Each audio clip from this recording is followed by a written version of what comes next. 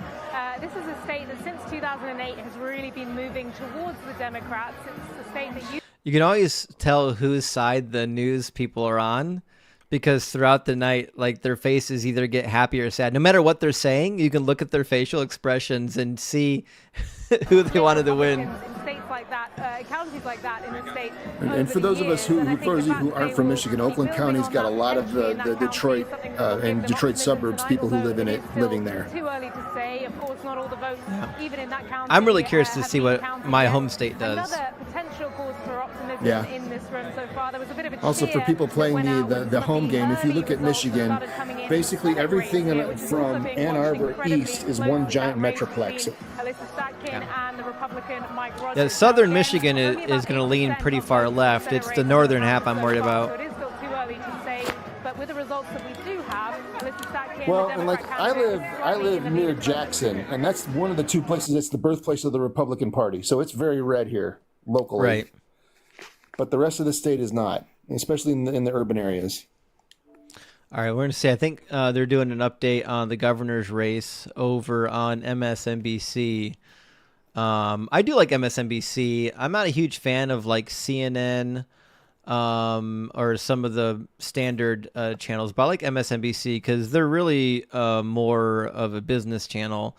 And here's what I've learned. I've been pretty heavily involved in investing for a long time, and following the news from Wall Street channels, people that are actually in the finance sector, their news is a lot less biased because they gain nothing. There's nothing for them to gain by pushing biased news. What they want to know is what is accurate news, because that's what's actually informing their investments. And so if you're looking at a news channel that is more market focused, like for investors and whatnot, you're likely to get less skewed data. I'd argue if you're investing in fossil fuels, you want to vote for a far right party because the far right party is pro fossil fuel.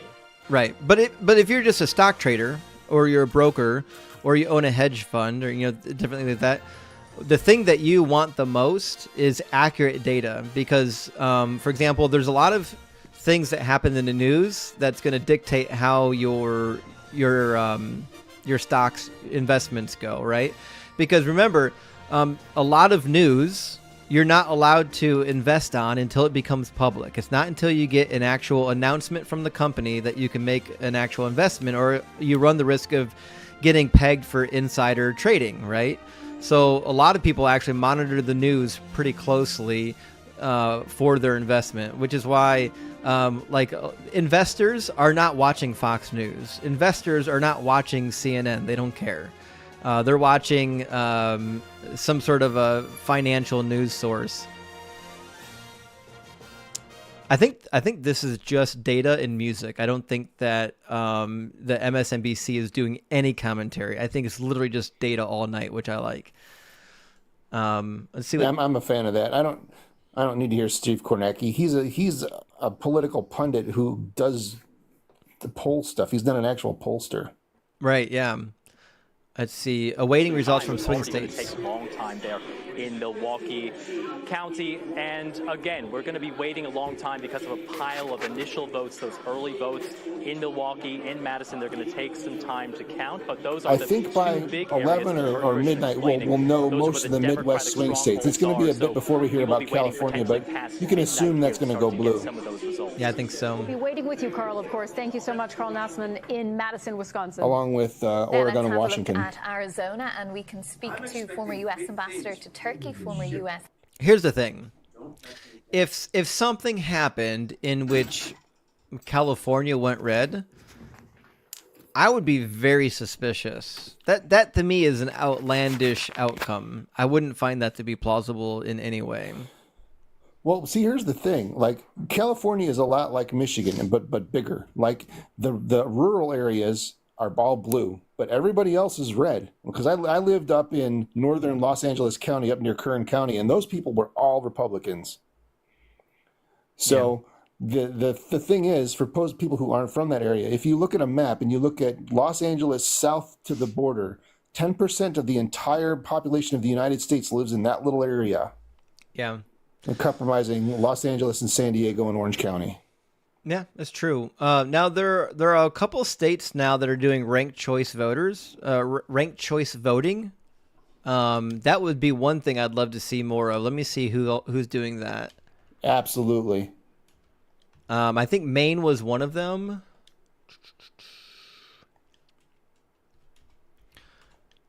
So for anyone who's not aware, ranked choice voting is a system in which, like, you can actually say, these are my top 3 candidates, right? So you might actually like Jill Stein. You might listen. I like Jill Stein. I don't like Donald Trump. I don't like Kamala Harris.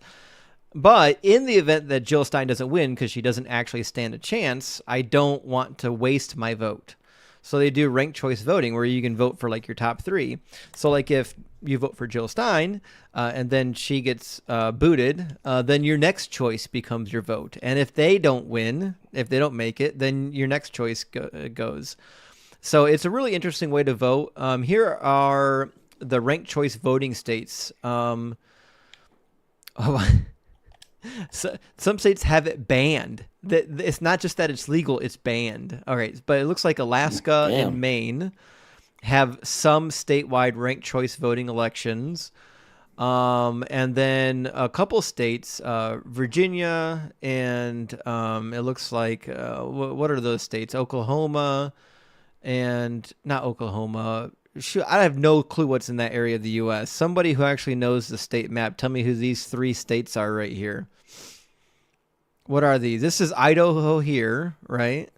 This is Oklahoma here. This is Arizona here. This is Nevada here. Oh, Utah. Utah's up here, yes. And what are these 2 guys?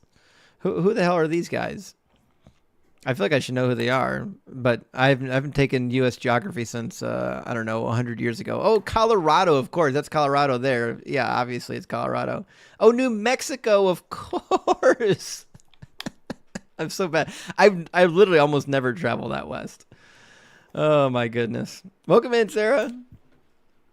Hi. How are you feeling about the results so far? I'm stressed, very stressed. I've been, my phone is updating with like the AP, and they've called a lot more. Right. Yes. Actually, they have a live feed too. Yeah, they have, the Harris has 99 and Trump 170. Right. That sounds about right. Okay. Now, let me pull up the Associated Press live stream. I feel you, Dr. Joe. Is it not on YouTube? Do I have to go to their actual website to get it? I don't know. I was just using my like oh, you know, like on your phone where you have the news like app, it just automatically updated it for me. Yeah. If I remember correctly, the Associated Press isn't doing a live stream. I think they partnered with somebody else that's doing the live stream. Give me a second to take a look at that. It might be Time or somebody else, but somebody is using the Associated Press to live stream, but it's not the actual Associated Press. I just can't remember who. But yeah, this map is much more filled out. Yeah. So the folks who are panicking in the comments, do yourself a favor and look up the electoral votes for California, Washington, and Oregon and add those to Kamala's total.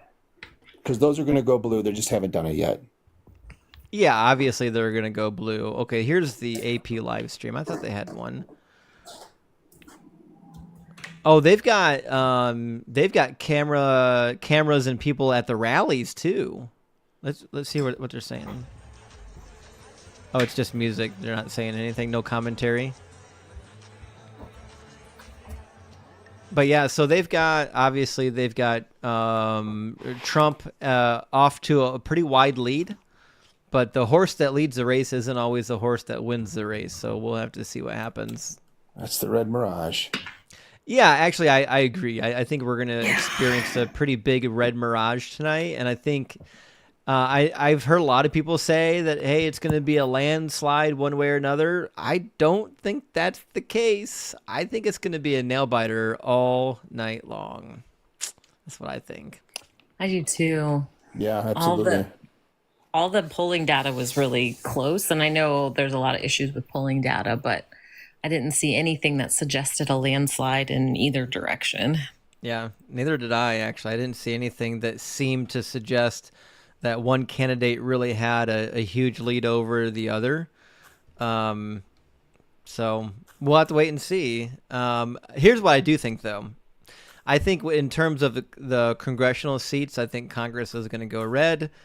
I just think the way that a lot of the states are currently gerrymandered and rigged right now, it's almost an inevitable outcome that the Congress remains red. I forget what the statistic is, but like in order for Congress to switch to blue, like we need like 70% of the vote. Like Democrats have to show up and win at like a 70 to 30% margin to swing seats because of the way the states their districts are set up. Let me see if I can find that statistic.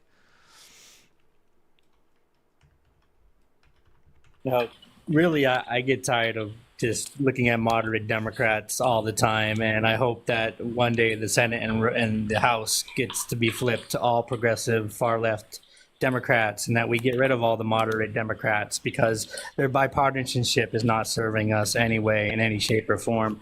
And I think the limelight is way too focused on what the DNC wants, and the DNC is corrupt. And I will say that the Pentagon also has their foot in the political mix that I think is just not fair to anybody else trying to run for president. I think we give way too much money to lobbyists that have, money that are lobbyists to lobby these politicians pay for that spotlight.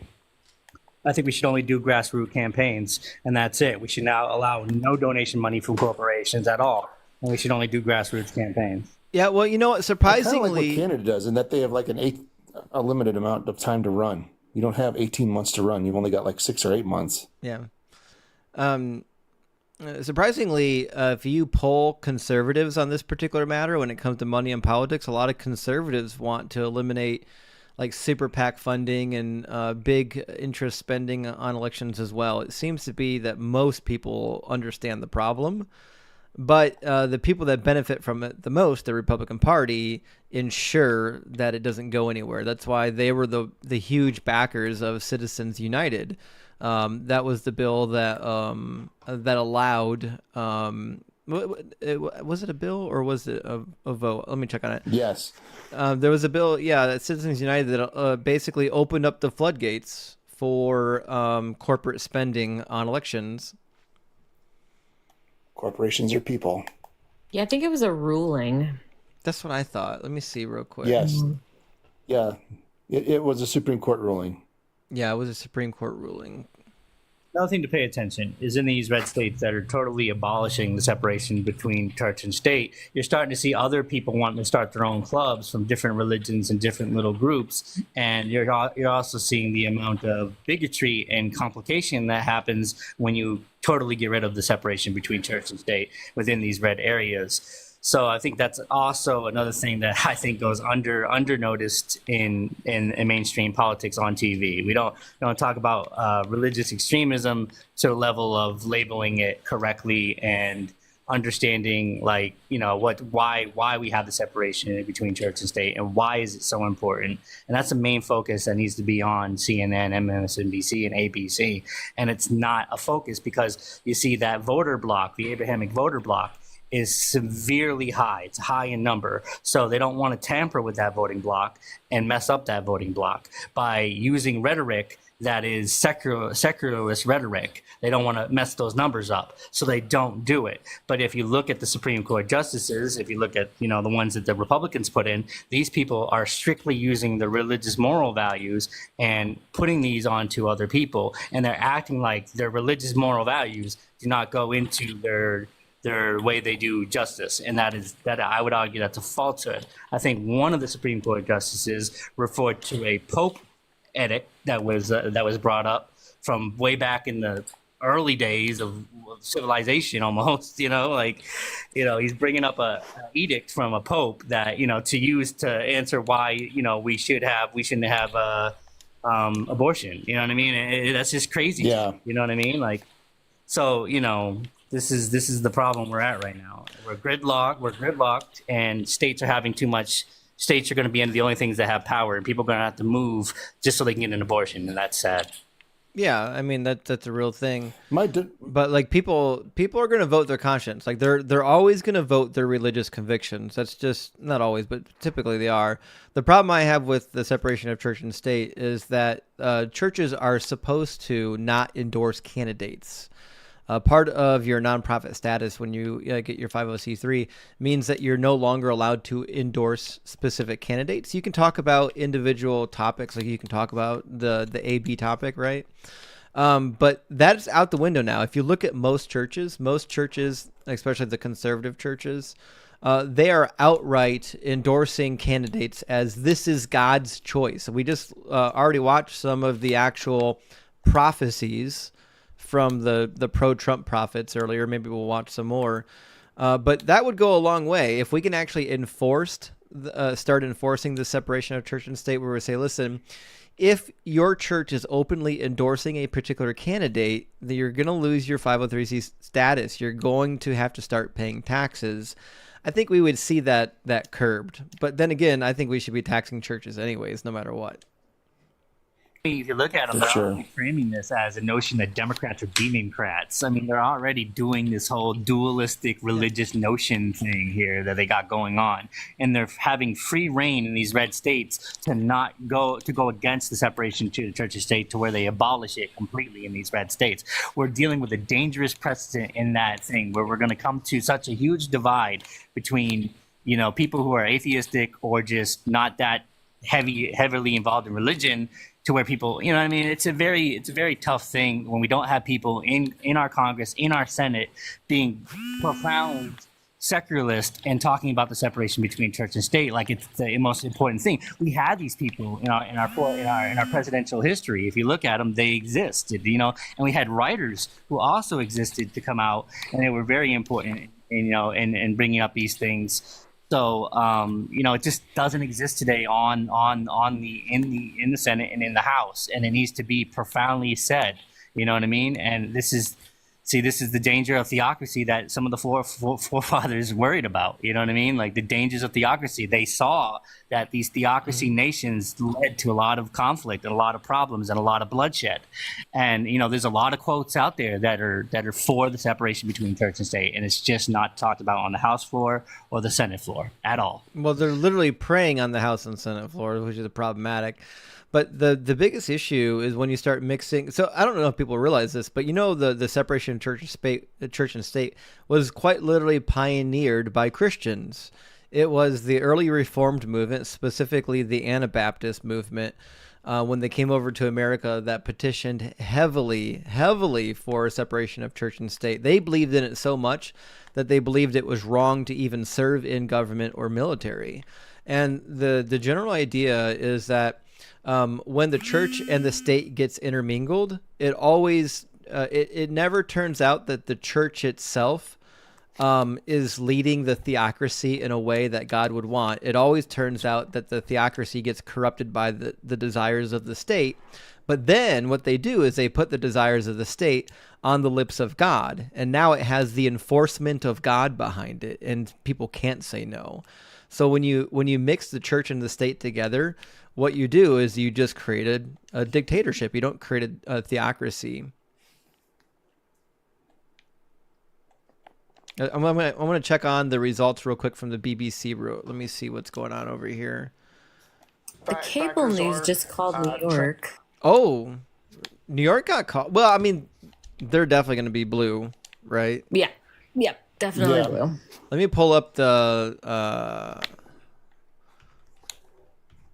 I'm curious if the Associated Press. Oh, Google's got a map that looks like it's live. Oop, I just zoomed in. There we go. So the Google Live map is interesting. I'm going to expand this just a little bit. There we go. So let's see who we've got so far. We've got New York called, or at least pretty damn close to called, but we knew they were going to go blue. PA is leaning heavily blue. Wow. Look at, can I click on it? Okay, so PA right now is 55% Kamala. That would be a huge win. If how much of the vote is in? 26% reporting. That's nothing. That's nothing yet. Okay, but if we can land, right, if we can land Pennsylvania and Michigan, and then find a way to also get Illinois and Wisconsin, that would actually go quite a way. Also, Flanker420 on YouTube, thank you so much for the $5 super chat. Flanker says, the secular foundation of this country is what makes it unique and experimental. The freedom to practice religion also protects you from it. And I agree. The minute you mix church and state, you lose freedom of religion, because it's only a matter of time before the state starts dictating what religion and how you can practice your religion. So Georgia's looking purple, but I gotta be honest, I don't think Georgia's gonna go blue this time. I think Georgia's gonna go to Trump, and it's really unfortunate because if it went to Kamala, boy, it would make a big difference. It would really help. I think it's going to swing to her. Honestly, I really do. You think it will? How much percentage of the vote is in? Let me check right now. It's 75% in. Ooh, that's a lot of votes. And okay. We touched on it earlier tonight, but Georgia has redone their vote counting system. So Georgia, where it used to take a long time to get all the votes in, they revamped their system, and not only are they counting their votes quicker, but they're not waiting to the very end to count the mail-in and absentee ballots, right? So they're actually getting counted alongside the other ballots. Right.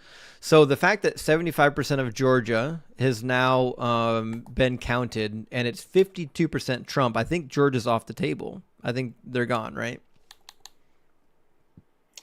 Depends on if we have the major metropolitan areas in yet. Well, if we click on it, let's see what we got. So right now, Savannah's been counted. That's a big metropolitan area. Obviously, Atlanta is another big one, but it doesn't show us exactly how many votes have been counted in each precinct. But still, 75% of the state's been counted. So we'll have to wait and see. But even if, let's say, for example, these votes are still in process, like say, for example, we can flip a little bit of Augusta, a little bit more of Savannah, I don't know if that really gives us a whole lot in Georgia, if that really makes a difference. But It's gonna go down neck to neck, I think, in Georgia. Michigan, they've got blue, but it's only 12% showing. So right now, Michigan is only 12% reporting. Turning it blue this early, I think, is a meaningless, charade. Minnesota 1% reporting, but I think they're going to go blue. Obviously, Wisconsin 12% reporting. Now, see, Wisconsin 12% reporting. I have to imagine that Wisconsin right now, even though it's not that close, the votes that Wisconsin has voted are probably the rural votes. The big cities haven't reported yet, so I would expect in like another hour, Wisconsin would be tightened up a little bit. But if Wisconsin goes to Trump, there's going to be a very difficult path forward for Kamala. I don't think Kamala can afford losing Wisconsin. No. Likewise, Pennsylvania. Yeah, Pennsylvania's at 27%. But look at the lead. Listen, this is actually shocking to me. Now, I thought Pennsylvania was going to be neck and neck. And, listen, I'm not a political analyst. My opinion means absolutely nothing. But I thought that Pennsylvania was going to be a tight race. So we'll see. Ohio is 61% reported, and I think it's basically done. I think Ohio's Trump. He owns it. Played Pennsylvania when he came out and said some bad things about Puerto Rico. PA has a huge Puerto Rican populace, and sure does. They really swayed it. Again, Ohio, Trump picking J.D. Vance as a running partner was a big move for him. That was a great move. It ensured that Ohio was going to skew towards Trump. And that was such a good move by him.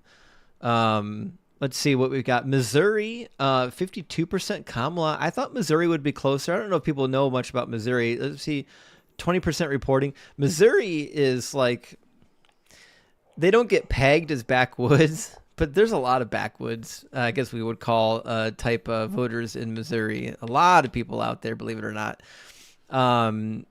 So we'll see what happens. Only 20% reporting, but that's a pretty big margin. We'll have to wait and see. Kansas. Wow, Kansas is pretty damn close. I thought Kansas would go red, but how many electoral votes? There's only 6 electoral votes in Kansas. So, like, if she finds a way to swing Kansas, I don't know if that makes a big deal. Oh, someone's saying Wisconsin just flipped. I don't know. I think this map live updates, but let me refresh just in case, just to be safe. I'm showing Wisconsin at 17% reporting. I don't know if that matters that much, guys. But you're right. It did flip. Wisconsin is flipped towards blue, which is a good sign. Listen, any of these cities, any of these states that have large metropolitan areas, if they start out blue and they can hold a blue edge for like the first 50% of the vote, that's a very good sign. That's a very good sign because if they're counting the mail-in ballots later, which are going to skew towards blue, it's a high likelihood that they're going to maintain that lead. Illinois is going to be blue, obviously, right? Right. New Mexico is only 13%, but they're out west. Georgia, they're up to 76% now. North Carolina, 58% reporting. It doesn't look super close, but a lot can happen in North Carolina still yet. We'll have to wait and see. 60%, though, it's a lot of votes counted already. Virginia, almost to 60%. That's a little bit close. Only 13 electoral votes. What do you guys feel? Do you think Kamala has an opportunity to flip Virginia? I think, I think it's possible. It's like a 2-point difference. It's not huge. I think Virginia's been blue before. They're very often blue. Yeah, quite often. All right, I'm gonna get some more friends up in here. Hey, Caddy, I'm gonna try to cycle through some people that have been waiting. I appreciate you being here with us. If you have something that's important, definitely get back in the guest queue and share it with us, okay? No problem. Thank you for having me up. Cheers, mate. Good to hear from you. All right, I got Bert, and I've got he's listed as Mark Allen today, but he's it's not Mark Allen.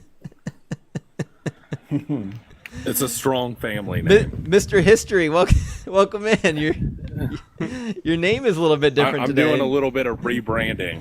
Yeah. I know. Just don't panic and just wait until they roll in, buddy. I know. That's the name of the game, right? Go over to Ohio real quick. Yeah, so right now Ohio is 62%. They've already called it for Trump. So it's a 55 to 44. It's over. Well, the news agency called it for Trump, right? True, but okay, but it's a 10-point swing already, right? So are Akron and Columbus in yet? I don't know. So I live in Ohio, and the area that I'm living in is purple, and it's a metropolitan area. Where I'm at is purple too. Right. I'm like northwest of Dayton, purple. Right. What we could expect here in Cleveland. So there's a county here. I forget which county this is. This county actually has a good chance of flipping. That could very well turn blue. Toledo, we certainly could see some blue out here near Oregon. Columbus, these metropolitan areas haven't been counted yet.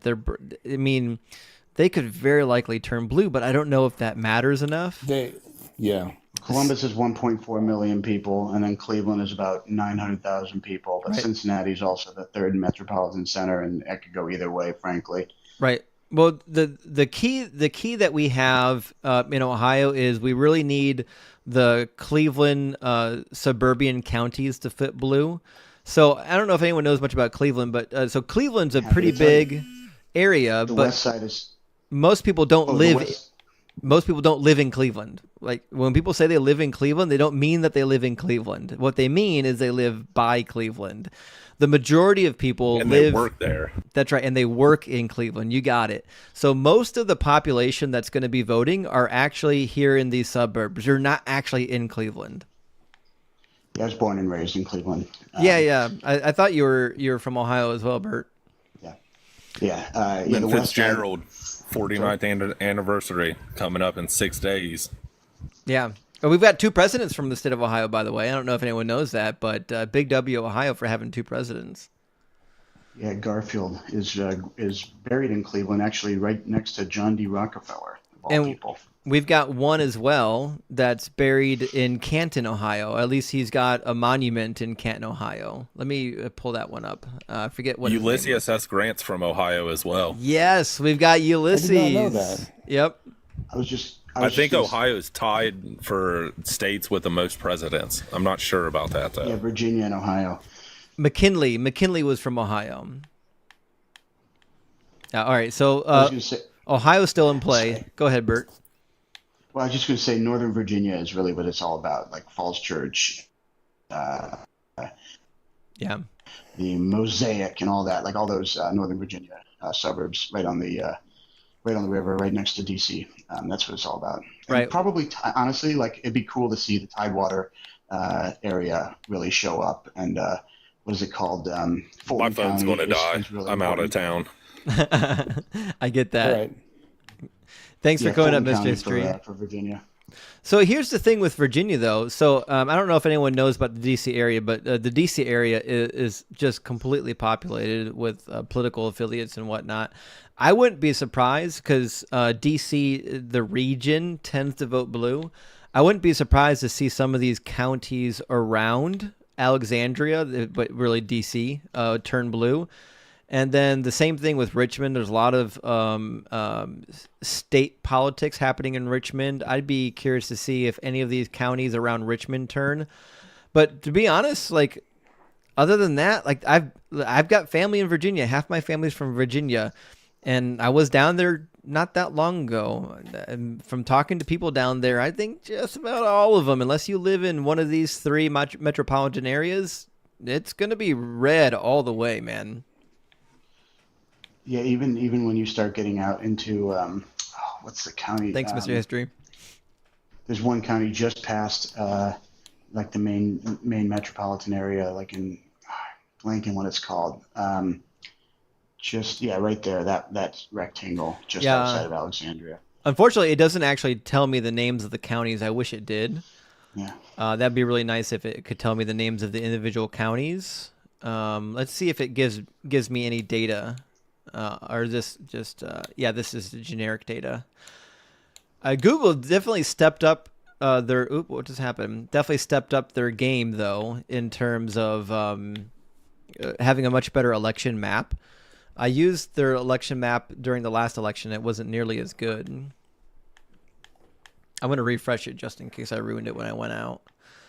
All right, so here's where we're at, though. Alaska, of course, still gray. You know, what are you going to do? It's Alaska, right? My mom, though, lived in Alaska for the better part of a decade, and she really thinks that Alaska is going to go blue. She's convinced it's going to go blue. What do you guys think? Be lovely. It's not impossible. 3 or 4? Is it 4 electoral votes? Yeah, let me see. 3 electoral votes. So not a ton going on there. But listen, 3 electoral votes, you know, it can make a difference if the race gets really close. Kansas flipped. Kansas is now purple.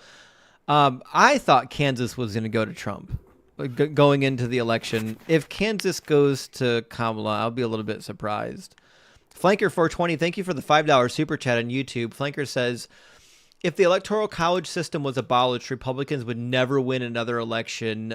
DEI for... Absolutely. Yeah, white conservatives. Yeah, I agree. Listen, if the Electoral College wasn't in place, there's no way Republicans would be winning election. The last Republican to win a popular vote was George Bush, number 2, and that was only because it was his second term and we were in the middle of a war, and war presidents tended to perform pretty well. But prior to that, I think the last Republican to win the popular vote, hell, was it Ronald Reagan? Yeah. Because I don't think George Bush number 1 got the popular vote. Might have been Clinton. I think it was, yeah. Let me see. George Bush number 1. Let me see what he got. I don't think George Bush number 1 got the popular vote. Obviously, he got the Electoral College. All right, there is a map for it. If we're going to keep the Electoral College, one of my professors said his area of specialty was constitutional law, history and law, and his idea was to give the winner of the popular vote 40 electoral votes. Oh, yeah, that'd be a great idea. So if, for example, we don't have to completely abolish the Electoral College, but what we could do is give a premium, like a bonus, to winning the Electoral College or winning the popular vote. I actually kind of like that idea. Like Settlers of Catan. If you have the longest road, you get an extra point. That's right. Yeah, yeah. Oh, there's another game like that. What was it? There's a train game.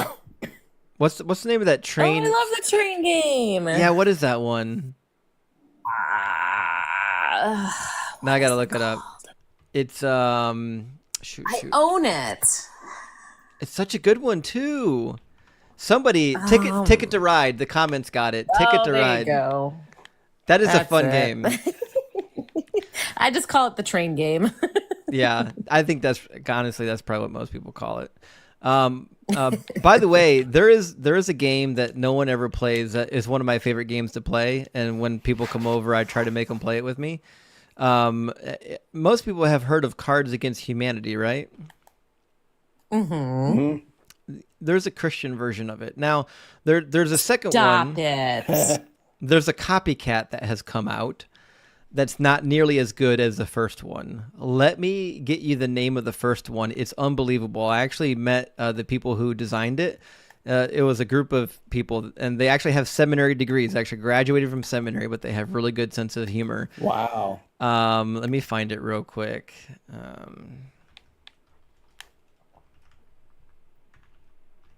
But some of the cards, you would think like they would have a filter on some of the things that would get them kicked out of church, but they don't.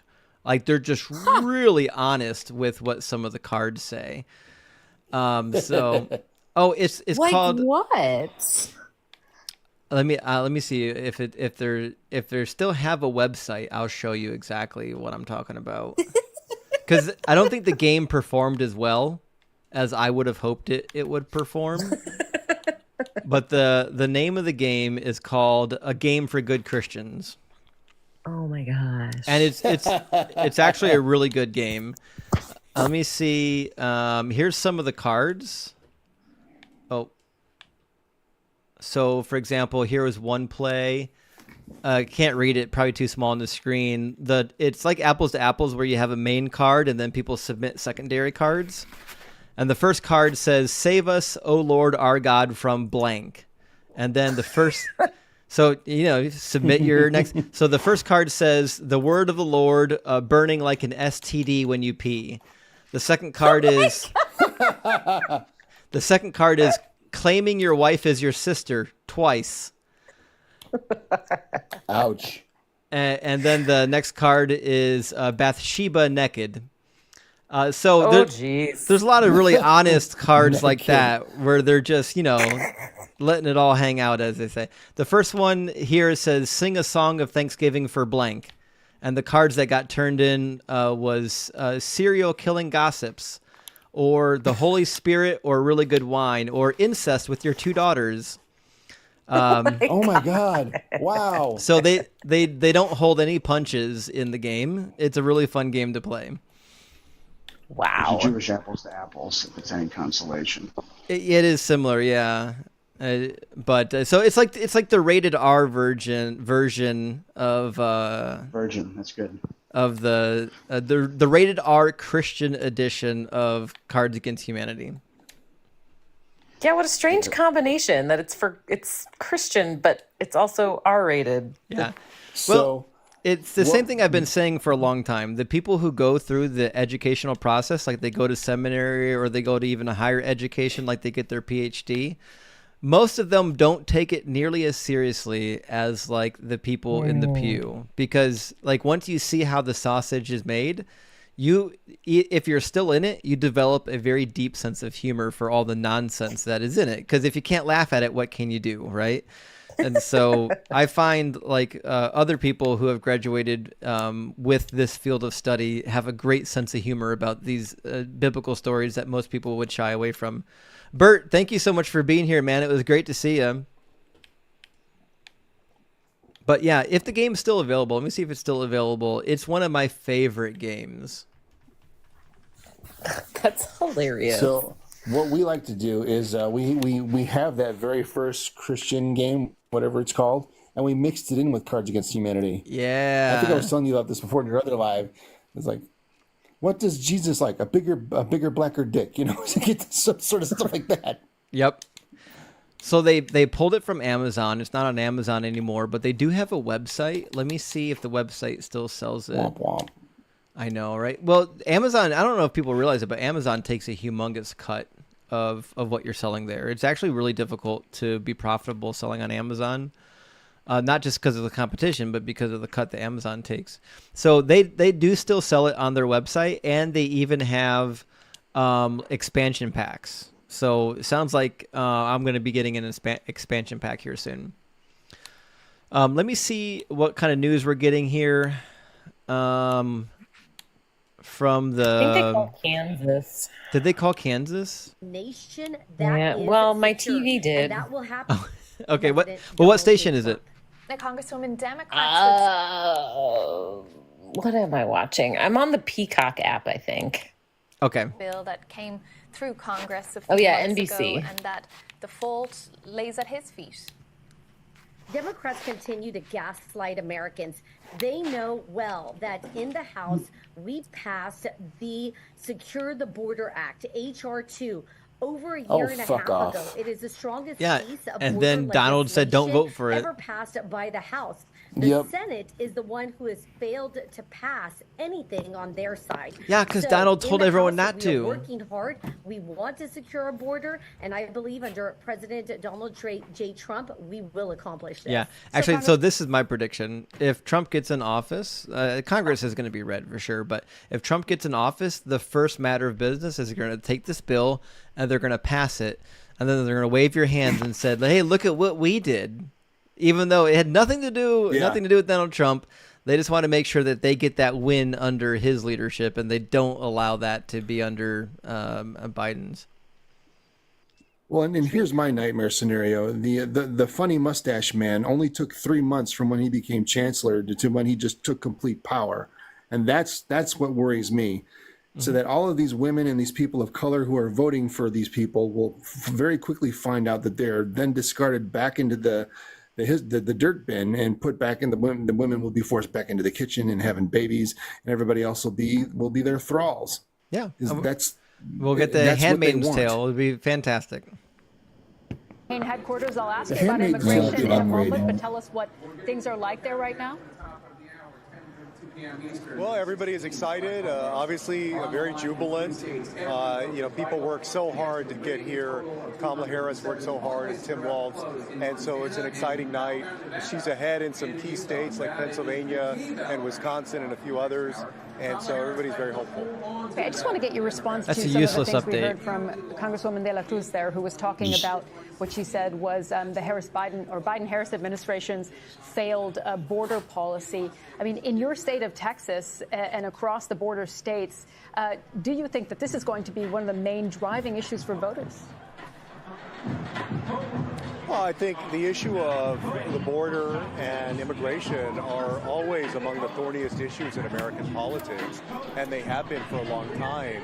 But if you look at what Donald Trump did when he was president, he purposely separated very young kids, young boys and girls, from their mothers and their fathers, and he's also promised a campaign of mass deportation.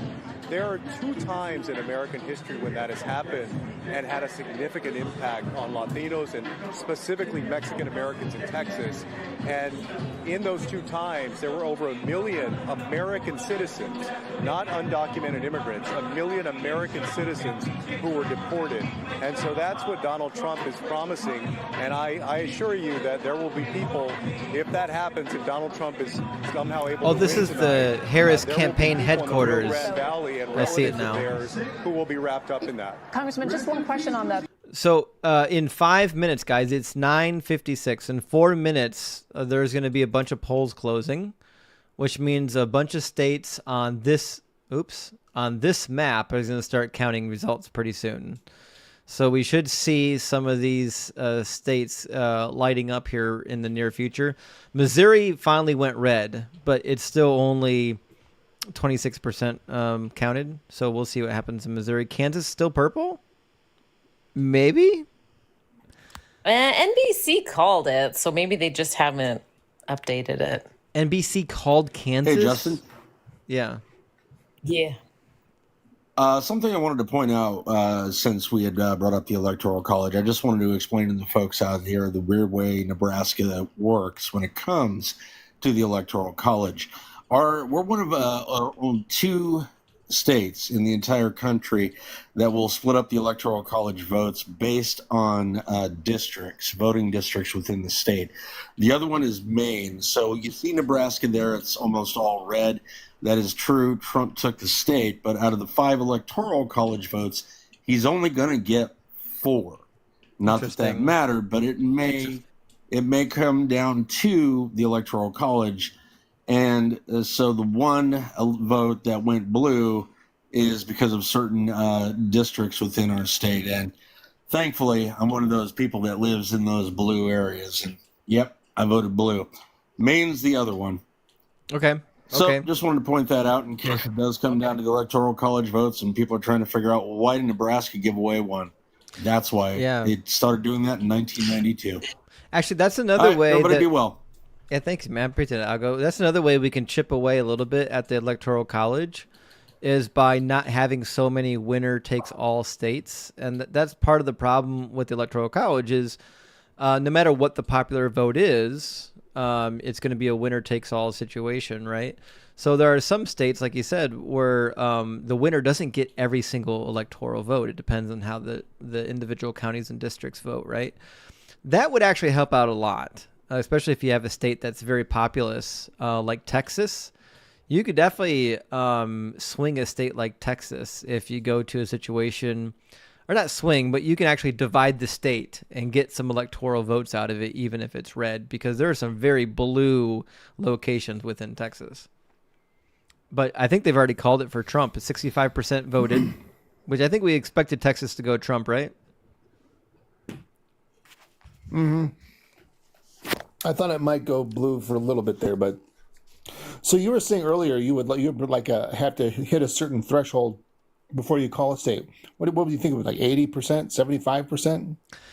Yeah.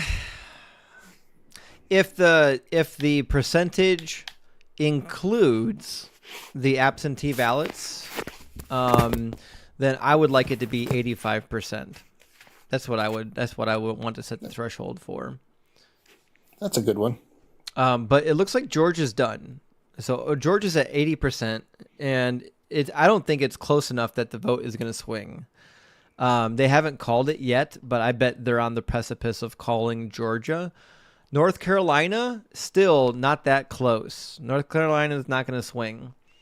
Virginia, I don't know. Virginia's close. There's still a lot of votes out there. The big cities have yet to turn in their vote counts. Wisconsin, painfully slow still. They're only 1 hour behind us on the East Coast here. Surprising to me that they're only 35% vote counted. I wonder why that is. I'd be curious to know what their vote count situation is, like how they actually process the votes. Minnesota 2% voted. My goodness. Okay. Illinois looks like it's still going to be. I'd be surprised if Illinois went red. I don't think that's a likely scenario. They're not gonna. Illinois is not gonna go red. No, they've called it. Yeah. Oh yeah, they did. Yeah, Yeah, you're you're right. Yep, they already called it. Let's see what else we've got here. Maine is purple. I got to be honest. I thought Maine would go blue. There's only 4 votes there, but 4 votes is 4 electoral votes. What's the percent? They're only 5%. They're like nothing yet, which is wild because their polls closed quite some time ago. Oh, yeah, like, why are they so slow? I wonder if they do everything by hand-counted paper ballots. It is Maine. It's possible. They've got the old guy from Burt's Bees out there counting votes and making lipstick. They just called Utah and Montana. Oh yeah, listen, Utah. No way they were going to flip to blue. That had to be a red. Although, not a surprise. It's funny because on the map it shows that Utah is already called for Donald Trump with 0% reporting. Also, somebody's got their phone on vibrate. I don't know who's got their phone on vibrate, but if we can take it off vibrate, that'd be helpful because we can hear it every time it vibrates. Not the end of the world. Oh, that's me. Just a suggestion. I'll fix it. Pennsylvania, 42% voting, and boy, is that close. My goodness. Wow. That's really close. But, okay, so if that's the case, if Pennsylvania is already 42% voted, and if we can assume that the larger counties are going to get their votes in later, this is actually one state that might flip blue later in the night. We'll have to wait and see what happens. But we really need Wisconsin. Like, that's going to be one of those battleground states where if we lose Wisconsin, there's going to be big problems. So we'll see what happens. Colorado is still heavily blue. New Mexico, I didn't expect to be anywhere near blue. Did you guys? Mm-mm. No, I didn't think so. Not at all. It's only 19% counted, and it's got it purpled, but I expect New Mexico to go red. Arizona is going to go red. I know people talked about Arizona being a battleground state. It's not. Oregon. How's Iowa doing? Yeah, you know what? Hold on. There we go. Iowa's almost 30% in, but wow, it's a very close. How is it that Iowa, traditionally a pretty damn red state, How are they pulling off a little bit of a blue lead early? I know there was polling data that was suggesting it would at least be very close and that it might flip, but I don't know why. Yeah, that's interesting. Yeah. I've been to Iowa. That's Trump country. I've not met a whole lot of liberals out there unless you're in like Davenport or one of the major cities. I mean, yeah, they have big university cities, you know. True. That's true. Yeah, because there's more than just corn there. I don't know if anyone knows that, but there's more than just corn there. Mr. History is saying that They have a lot in Iowa. They've got cornhole. Oh my God. So does Michigan, but that's not saying much. Yeah, that's true. Cornhole is a great Midwest tradition. Mark Allen, aka Mr. History, says Iowa has been predicted to go blue, and it might. We're looking at it right now. 30% reported. It's close. It's close. It's going to be a nail biter if it stays like this the whole way. But boy, would that be interesting if Iowa could go blue. Now, Missouri took a pretty heavy swing from earlier. Missouri is now swinging towards Donald Trump. I think he's got Missouri in the bag. I never thought we were going to get Missouri. Let's see what Georgia's up to. Georgia's still at 80%. I don't know at what point that 80% becomes meaningful to us. If you're... What's the difference in votes? Well, right now there's 2.5 million vote difference. I'm sorry, 250,000 vote difference almost. Okay, good. I was like looking at that going, that's not 2.5. Sorry, I got my zeros yeah, that's off so there. close though. Yeah, so it's off by about a little over 200,000 votes. But who knows? There's some very big districts in Georgia, and some of them may or may not have finished reporting. Atlanta, of course, is heavily blue. When we checked in on Atlanta earlier, not all of these counties were blue yet. Some of them are turning blue. I still would love to see Augusta have a little bit more blue around it, and same with Savannah, but who knows if we'll actually be able to get any of that. Pennsylvania is painfully slow and still really close. They've got it pegged as blue right now, but honestly, that's got to be purple. I don't know why it's blue. If there was any a purple state, it would be purple right now, 49.7 to 49.4. I think Google's trying to swing people's opinions now. My goodness. Good. So New York... Put your thumb on the scale. I know, right? We don't do a voter fraud here. New York already called with only 58%. But listen, was New York ever going to go red? No.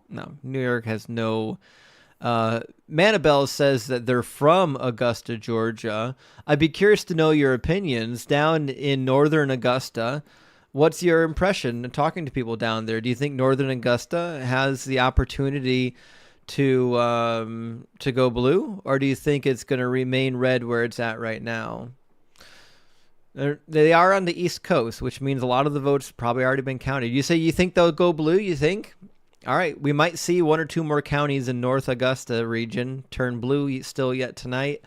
Will it be enough to matter? Hard to say.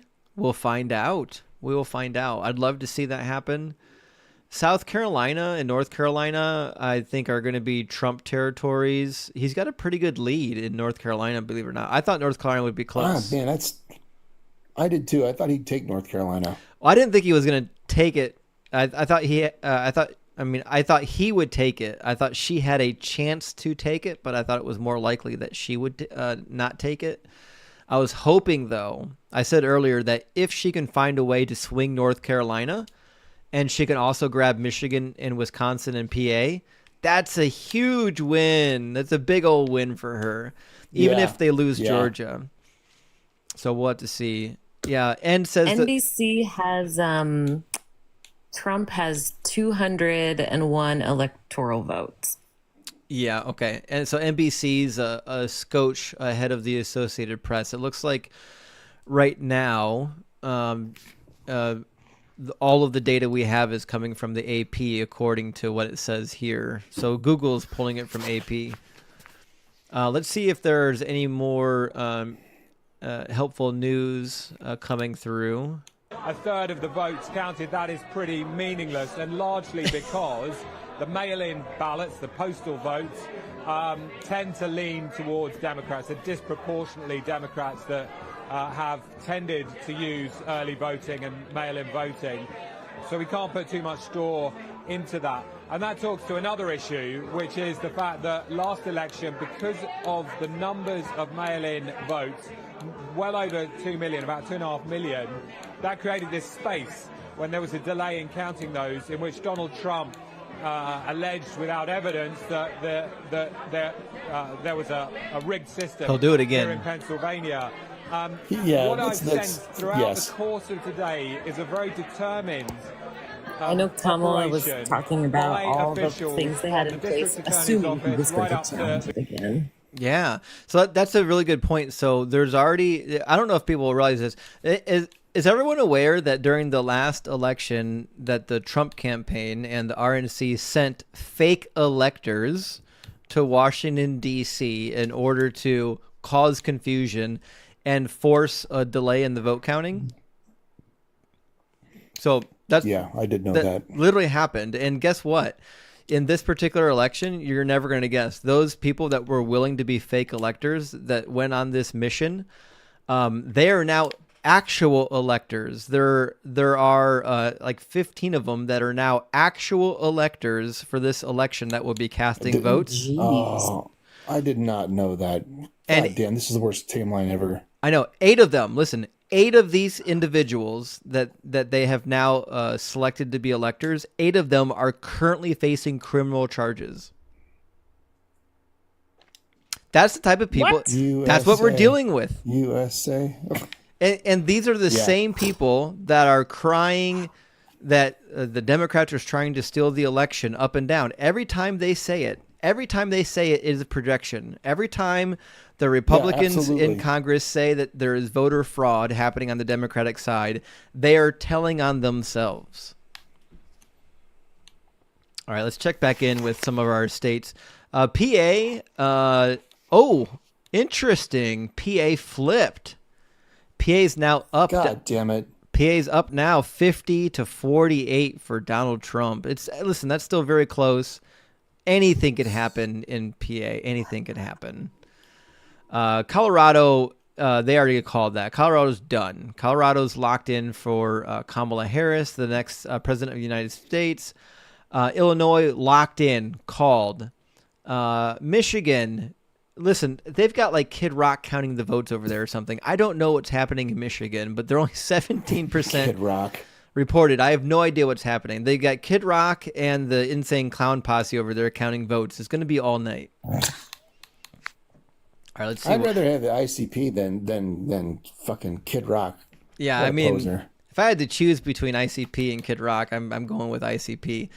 What are you gonna do? At least one of them produced music that was like listenable. Sterling Heights or some bullshit. Yeah, exactly. Yeah, Kid Rock is the biggest faker in the music industry. He is nothing he pretends to be. He's the Larry the Cable Guy of the music industry.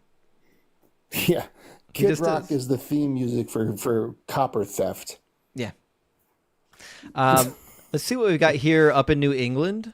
New England, I think, tends to skew blue. So we've got 50% reporting in New Hampshire, heavily towards Kamala. Vermont, almost 80% reported, already called, done, put it in the bag, 65 to 30%.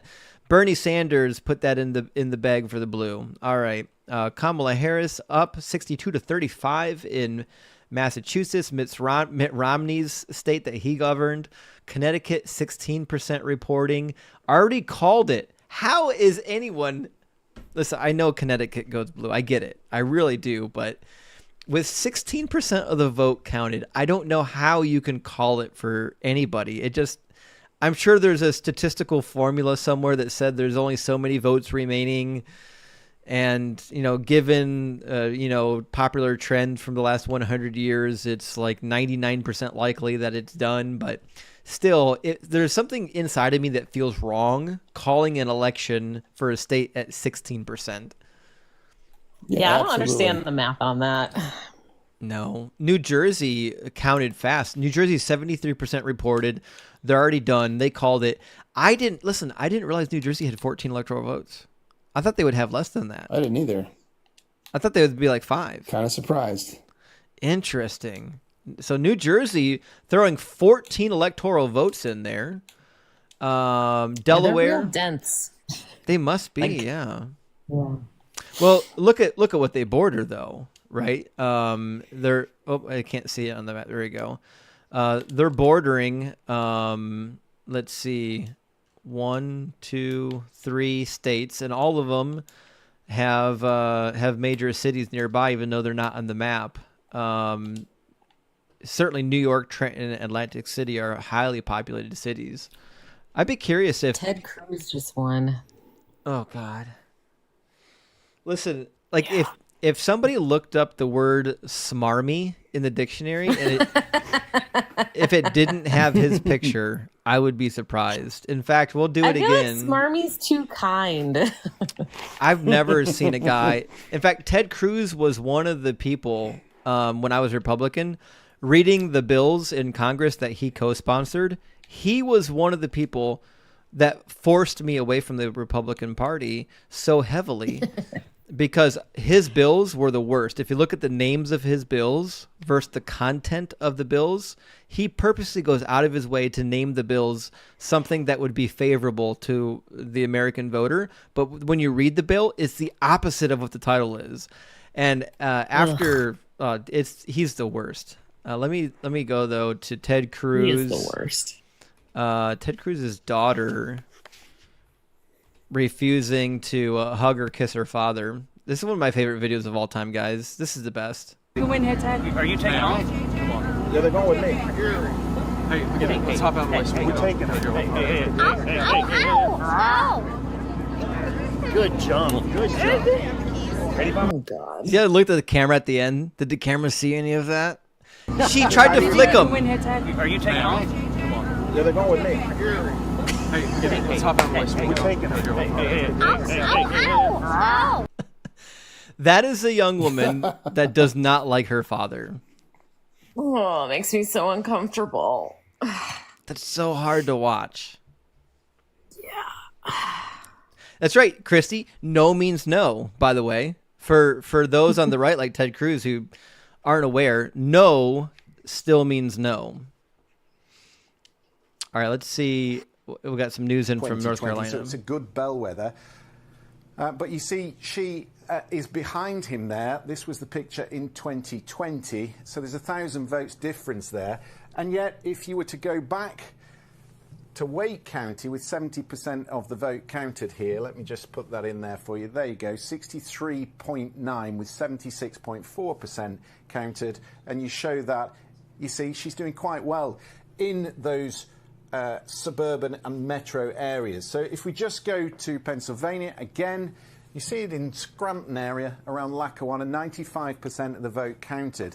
She is, what is she there? She's 3 points ahead of Donald Trump. If it was to show you 2016 when Hillary Clinton lost Pennsylvania, it is, what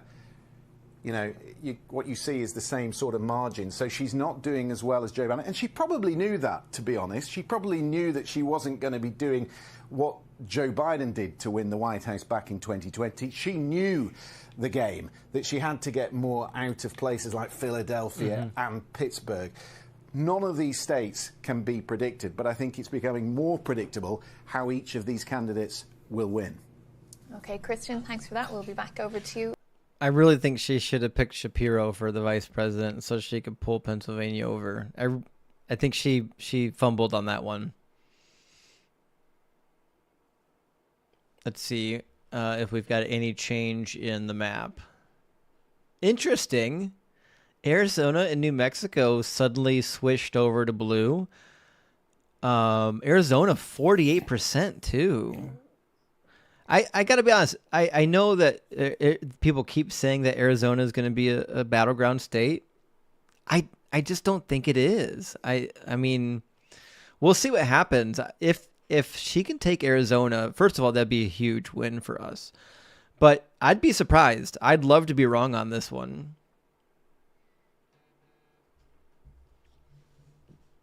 Also, Annie, thank you so much for the $10 over Venmo. Big W, Annie. We really appreciate the support. Let's see. Yay. That's a big win for Annie. Wisconsin, 46% vote counted. Still too close to know anything. 49.4 to 49.1 is so close. Minnesota forgot how to count. They literally don't know how to count. They're at 2% vote counted. Michigan still way behind as well. Michigan's only 20% reported. Maybe when ICP and Kid Rock got together, they got into a slippery fight over the Fago that spilled everywhere. And so they're having trouble. There's hanging Chads still because they're back in the Stone Age over there in Michigan. I don't have a whole lot of hope that Michigan's going to count those votes anytime soon. Welcome in, Em. Virginia flipped back. Virginia's flipped back right now for Trump, but look how close the margin is. Iowa. They called Iowa? Mm-hmm. How? I don't know. I've got 38% reporting in Iowa. We know. Listen, Des Moines has an opportunity to flip some of these counties here.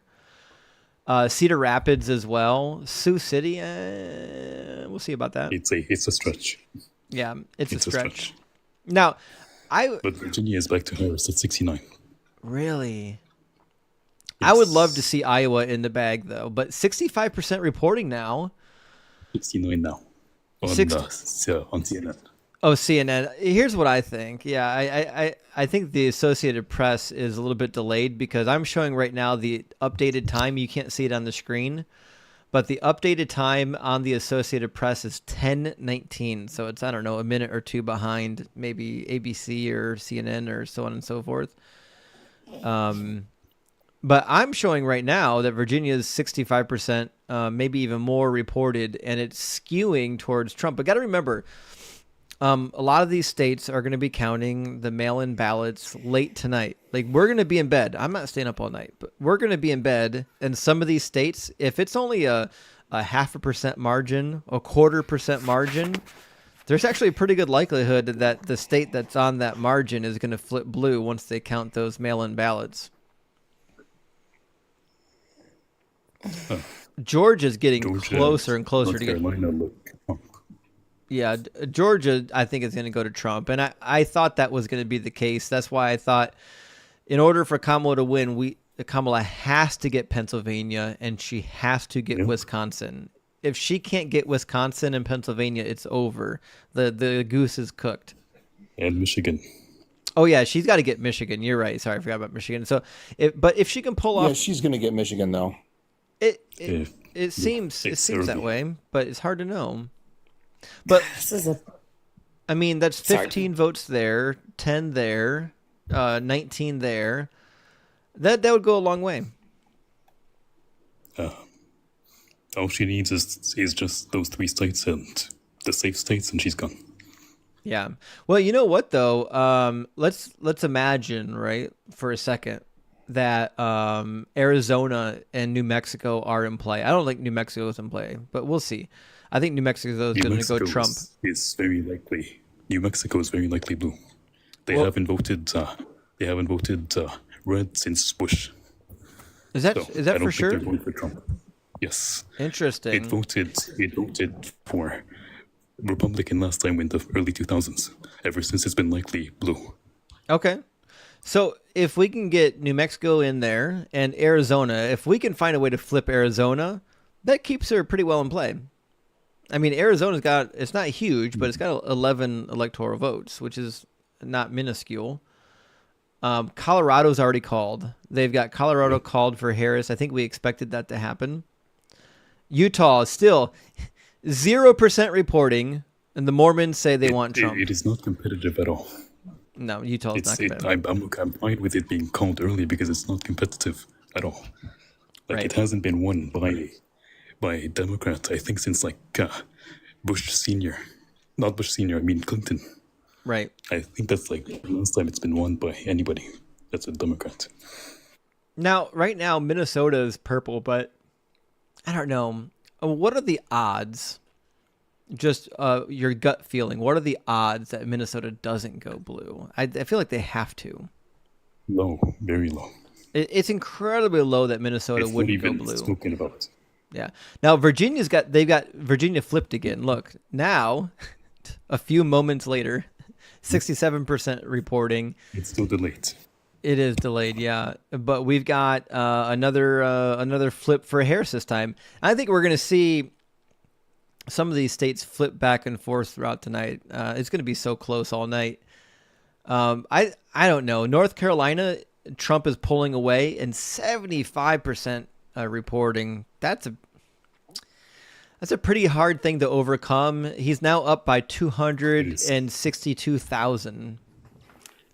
The Bible Belt. It's that for a reason. Now, listen, I don't know if anyone knew this, but releasing the Trump Bible was a huge win for the Trump campaign. The more you can associate your candidate with the religion of the Bible Belt, the more likely they are going to vote for you. Even if they don't know anything about you and they never voted before, they see a Bible with your name on it, buddy, you're getting some votes. The difference this time around is that the big cities in Georgia and North Carolina, they counted pretty fast. Last time they were the last to count. This time, like an hour in, Atlanta was like 60% voted or counted. So that's what we were saying earlier. So I don't know if anyone knew this, but because Georgia was such the ire of the election last time, and they were ridiculed for their process, and they were highly questioned.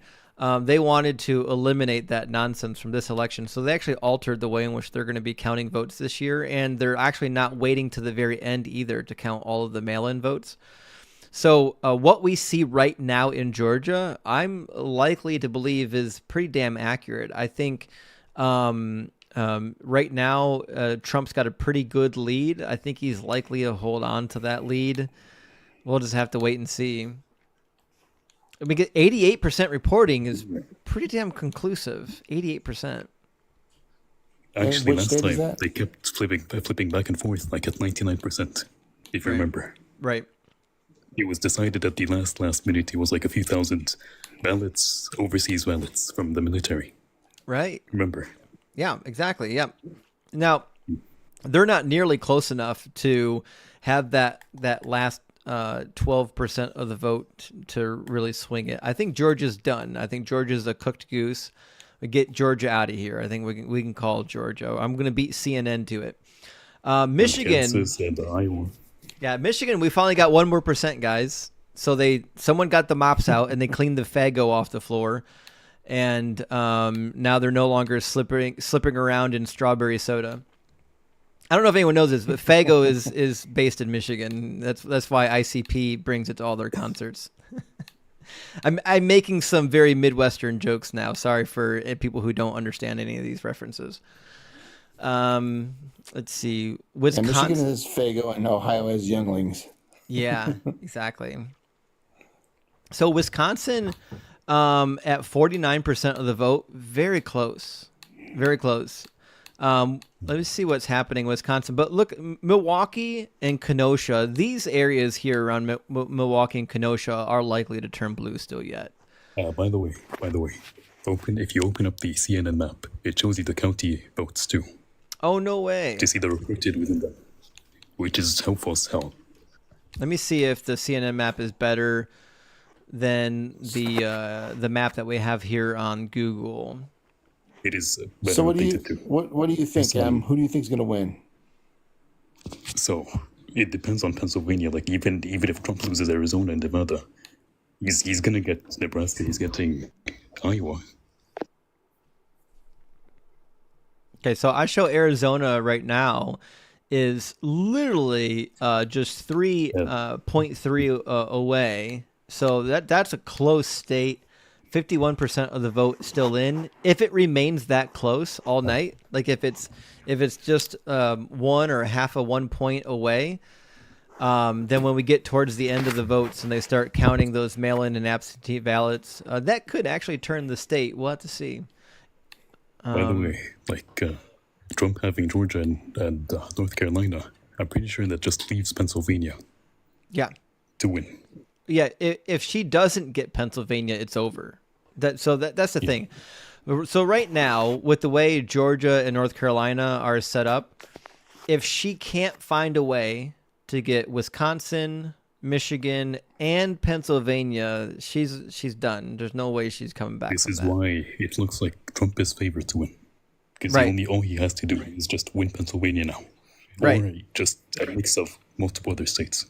Right, I agree. Right now, it looks like, and he's pulling ahead in Pennsylvania. But again, there's a lot of people in Pennsylvania. There's a lot of votes left to count. Press on Pennsylvania and then check Philadelphia and Pittsburgh. Yeah. Press on Pittsburgh and Philadelphia. It's going to show you the counting within them. Yeah, I mean Philly is looking pretty blue. They're only where's the percentage done? It's at the bottom of the votes. You can see it at the bottom. No, like at the Oh, same down page here. on the bottom. Okay, so right now it says 11% of the votes in Philadelphia, 55% votes there. For Harris. Okay, what about Reading, actually? Oh, Reading's I'm done. going to drop down. Thanks for having me up, guys. Tom, great having you, buddy. Thanks for being here. We appreciate you. Reading's done. They're voting for Trump. What about Harrisburg? Harrisburg is 84% done in what county is this? Cumberland County. And then over here in what county is this one? In Dauphin County. Looks like the 39% voting. We'll see what happens where that could change. That was Pittsburgh. Yeah, let me see what's going on in Pittsburgh. Oh, too much. There we go. Pittsburgh, obviously the metropolitan area is blue. But what about, there we go, this county here.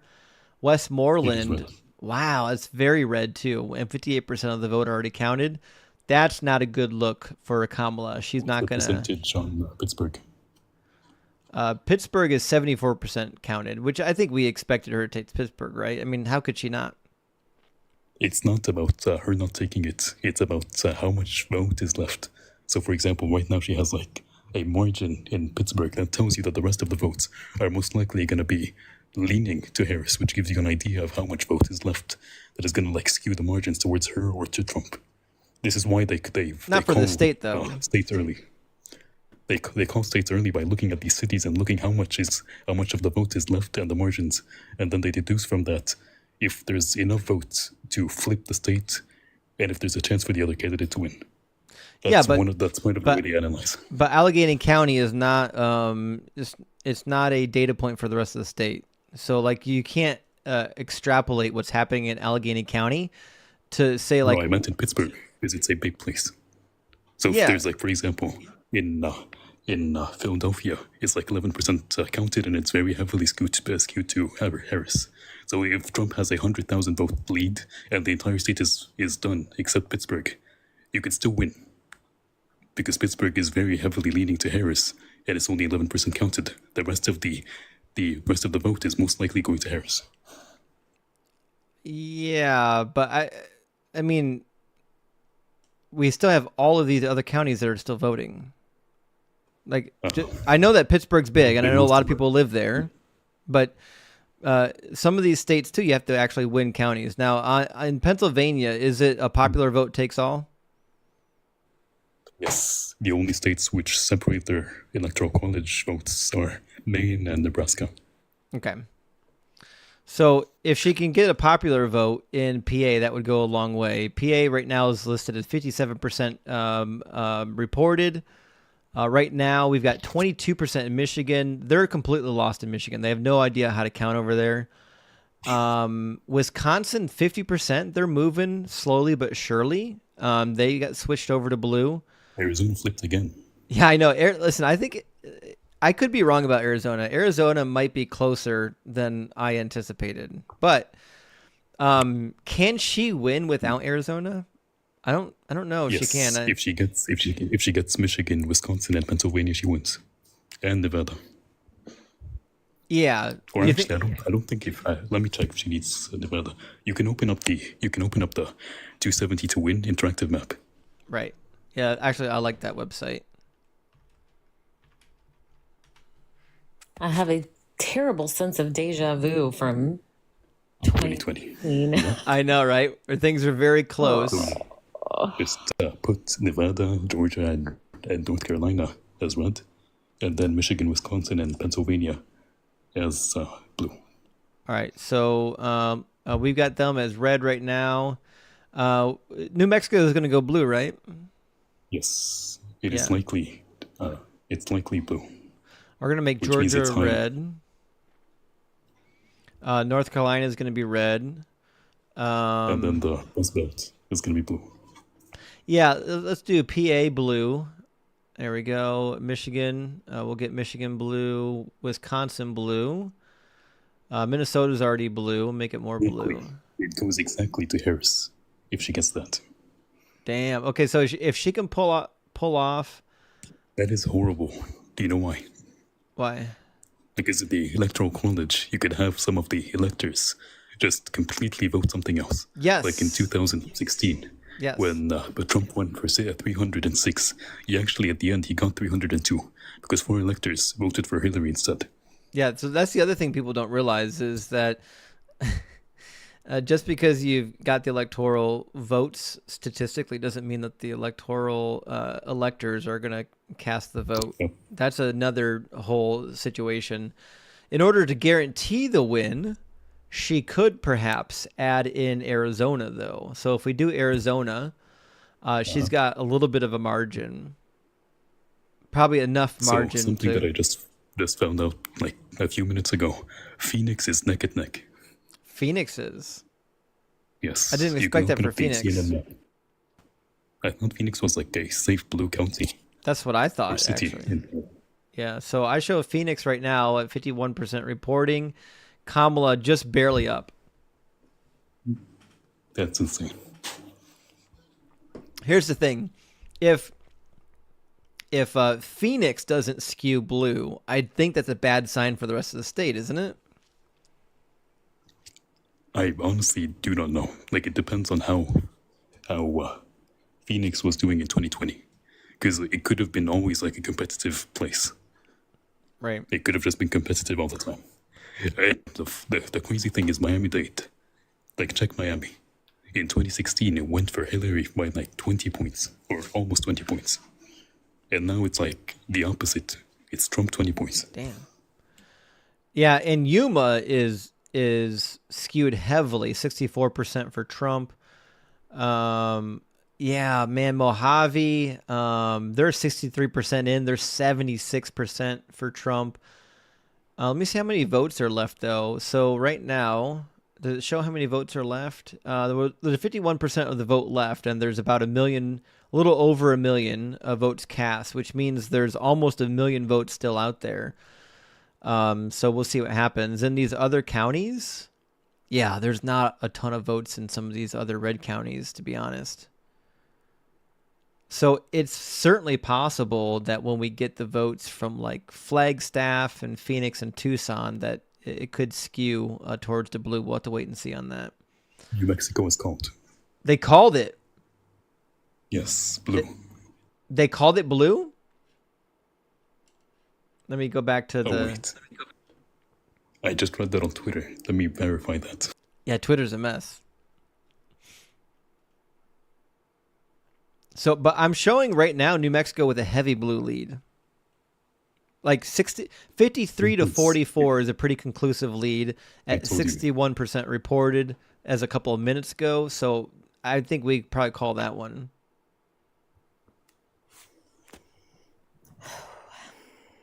Oh, sorry. Here we go. Here's the live map.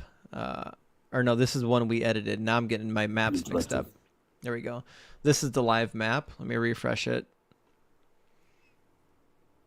Or not. Michigan is neck and neck. Yeah, I thought Michigan would be close.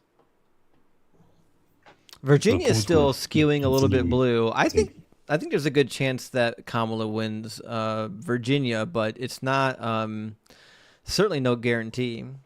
But right now, the estimated vote in has never won Virginia is 74%. Trump has never won Virginia. Well, true. That's a good point. And I would imagine the political, the people who run around in political circles, like what you get in Virginia, don't like a guy like Trump because he wants to theoretically really upset the apple cart, and they obviously don't want that. The thing is, they elected a Republican governor in 2022, I believe. And Trump is doing insanely well in Virginia. Like, he's never done this well in Virginia. Like, ever. But still yet, I mean, we are at 74% of the vote cast. Let me see what we have here. Roanoke still counting. I know Roanoke pretty well. Roanoke has the propensity to turn blue pretty heavily. Let me see what we've got so far. 95% of the vote in Roanoke County. Ooh, that's not going blue at all. Salem County, 95% done. They're not going blue. What do we have over in Montgomery County? Montgomery County actually more competitive, interesting enough. Okay. Montgomery might go blue. Norfolk is more mixed than I would have expected. Or the Norfolk region, at least. So Chesapeake is only 25% counted, and Trump is pretty high up. I don't know. Chesapeake has the opportunity to turn. That one's done. That one's in the bag for Trump. Okay. Well, Virginia, I mean, we'll have to wait and see what happens in Virginia. Trump is leading it in the entire Rust Belt. That's what we don't need. We don't need a Trump lead right in the Rust Belt. Yeah. Refresh the page. That's insane. Let's see what we get here. This website loads really slow. There we go. Check AP News. It has Trump leading in Michigan. Okay.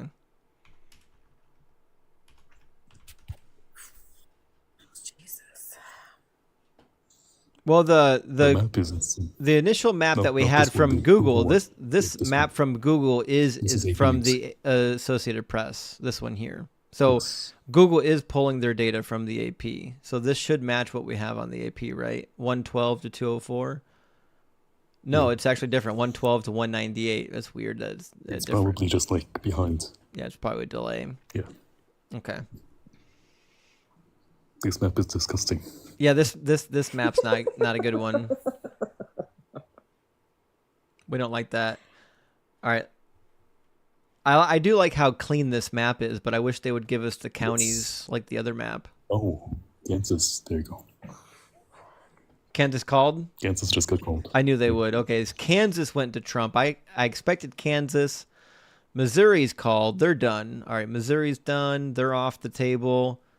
Colorado called for Kamala. We knew that. Those were on the table. I think New Mexico is going to be called for Kamala. It hasn't gone Republican in like, again, 20 years. Yeah. Arizona, man, oh man. So close. I did not know Arizona was going to be that close. I didn't think it was going to be that close. I thought Trump would win Arizona, but if he doesn't win Arizona, then that certainly changes things. I think the difference this election is that the Republicans are also voting by mail. Yeah, that's an interesting thing. So I noticed that when they did the statistics for the mail-in voting, there was a much higher percentage of people voting mail-in that were on the right. And I suspect it's because Trump wasn't running around telling people to not do it, right? And also because the last election, COVID was still kind of a thing. And some people on the left were a little bit weary about going out in public and being exposed and whatnot. So a lot of them chose to mail in. I think that's going to be a little more normalized. Still more blue voters mailing in, but I think it's not going to be so drastically different. Yeah, if Trump loses Arizona, is he going to lash out on Twitter to Liz Cheney? I think he's still good. Is he going to eat Liz Cheney alive? He hates her. He hates Liz Cheney so bad. I don't blame Liz Cheney for hating him after what he said about her husband. I don't even like John McCain, but the fact of the matter is John McCain is, as much as a war hero could exist, he's a war hero. The man is a war hero. I disagree with him on every... And he's classy, too.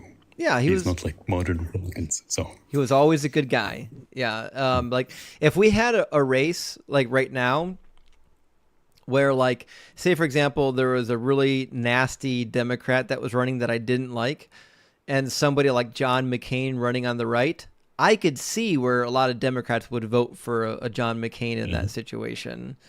We don't have that situation now. We have a megalomaniac trying to get into the office. You've seen the clip where John McCain was asked about Obama being an Arab, and he was like, "Oh no, he's a very decent man, blah blah blah. He wants what's best for this country." Imagine that's happening today. Oh, I would call it deepfake. No, yeah. Trump wouldn't even be in the same ballpark of saying something that, unless that person was greasing his pockets, there's no way Trump is complimenting them. Trump, he only hands out compliments to people that are doing him favors. It's not looking good. It's not right now. Got to remember, though, there's a lot of votes that are left to be counted still yet. For example, Pennsylvania is only 61% in. Yeah, but the problem is most of the uncounted votes are from the rural areas. In Pennsylvania, you think? Like, open up Pennsylvania and CNN. The only major city that is not like highly counted is what is it? Philadelphia. That's a good point. So Scranton is already 95% in. Erie is 32% in. So it's not as big as Erie's not huge. Like a major city. Pittsburgh's 82% in. The Harrisburg is, well, they're about halfway done, but they're not going to contribute that much more to it. Yep. Philly is 67%. Delaware is 40%. Chester's only 11%. Interesting. We'll have to wait and see what happens out here. There's less reported votes than I expected here in the Reading, Philadelphia area. I thought they'd be much further along. What do we got over here in Northampton? Northampton's done. They're going to call it for Trump at 73% probably. Monroe County, 76%. That's in the bag for Harris, for sure. What do we got to go over here in Pike? Yeah, Pike's probably going to go left as well. How's Georgia doing? Did they count anything else? They haven't been counting like half an hour. About to see. Michigan right now is still only at 20%. 20%, that's it. That's all they've got reported. But some of the big counties, like here near Detroit, only 15%. Oakland County is a sizable county. That's only 64%. That is 64%. Michigan is 27%. Washtenaw is 62%. Yeah, Macomb, they've got some votes still yet to come in, but I don't think it's going to be like super substantial. Michigan is at 27%, not 20. But I think yours is delayed. No, I said 27%. Yeah. Didn't I? Yeah. Anyways, so Michigan is 27% in, and a lot of these counties have a ton of votes left to count. Let's see if there's any update on the news right now. Well, yeah, of course we know that the AB is the. When we look back on the final analysis of this race, and there's some things that are unknowable tonight, we're going to see that, in fact, the top two issues for most voters were not border security and inflation. They were inflation and reproductive rights. The challenge is that for many women, they felt very strongly that reproductive rights was the top issue. That was the heart, but the head said, inflation's a bigger deal to me every day. And so how those women who felt so strongly about those two issues are going to end up voting in the presidential race is going to be one. Trump's going to make inflation worse, not better. Or tomorrow, or whenever it happens. Anthony, you've been writing about all of this all night long on BBC.com. We've been following all of your updates, of course. But, I mean, just tell us what you think this might tell us. I mean, we know that there are abortion measures on the ballot in Nevada and Arizona, as we said. What impact can we know at this point what impact that might have? We can't really tell yet, and Florida is not a good guideline to that. As you mentioned, it didn't help the Democrats in Florida. I think the Democrats may be beyond help in Florida at this point. It was a swing state that we used to talk about in 2000 and 2004. Florida hasn't been a swing state in 2 decades. Anymore. It's a Republican state. It's a solid red state. Republicans overperformed there in 2022 in the midterm elections. They overperformed in 2018, a Democratic wave, and they won the governorship and ousted an incumbent Democratic senator. So Florida is an outlier, although it is interesting to look at the Hispanic vote in Florida and the Puerto Rican vote in Central Florida, because there was a county in Central Florida, Osceola, that Joe Biden won 4 years ago. That's 33% Puerto Rican, and Donald Trump carried it this time around. Ooh. So if you're looking for signs that what happened at Madison Square Garden with the comedian making jokes about the island of Puerto Rico, calling it garbage, shifting the Puerto Rican vote, that didn't happen in Florida. Yeah, Skits, you're right. Skits says it looks like she will absolutely need Wisconsin and PA, and I agree. The New York media was putting Trump at 88% chance of winning. I believe it. I believe it. Listen, if PA doesn't flip, if Wisconsin doesn't flip, and if Arizona doesn't flip, it's over. It's done. If they call any one of these 3 states for Trump, she's cooked. It's gone. Yeah. And Georgia should have been called, and North Carolina should have been called too. Project 2025 on the way. It's coming, guys. Get ready for it. I was Congress. The Senate, they won a seat in West Virginia. Say what now? They won a seat in West Virginia for the Senate. So if they keep all the other seats, they get a majority in the Senate. Oh, yeah, listen, the Republicans are going to have a majority in Congress. Hell, they could even take the Senate and the House. They could take both of them. I was, coming into the election, already assuming that they would take the Senate and the House. I thought for sure the only thing that was in play here was the presidency. But right now, I mean, let me see. I think this live feed cycles back and forth between the Senate, House, and President. Let's see what it says.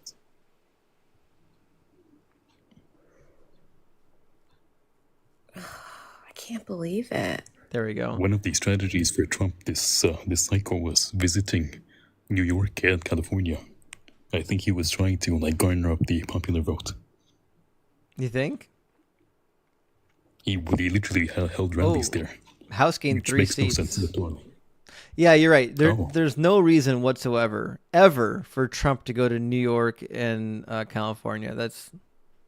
They're blue. They're solidly blue. All right, so right now we've got 3 seats picked up by the Republicans in the House, 1 seat picked up in the Senate.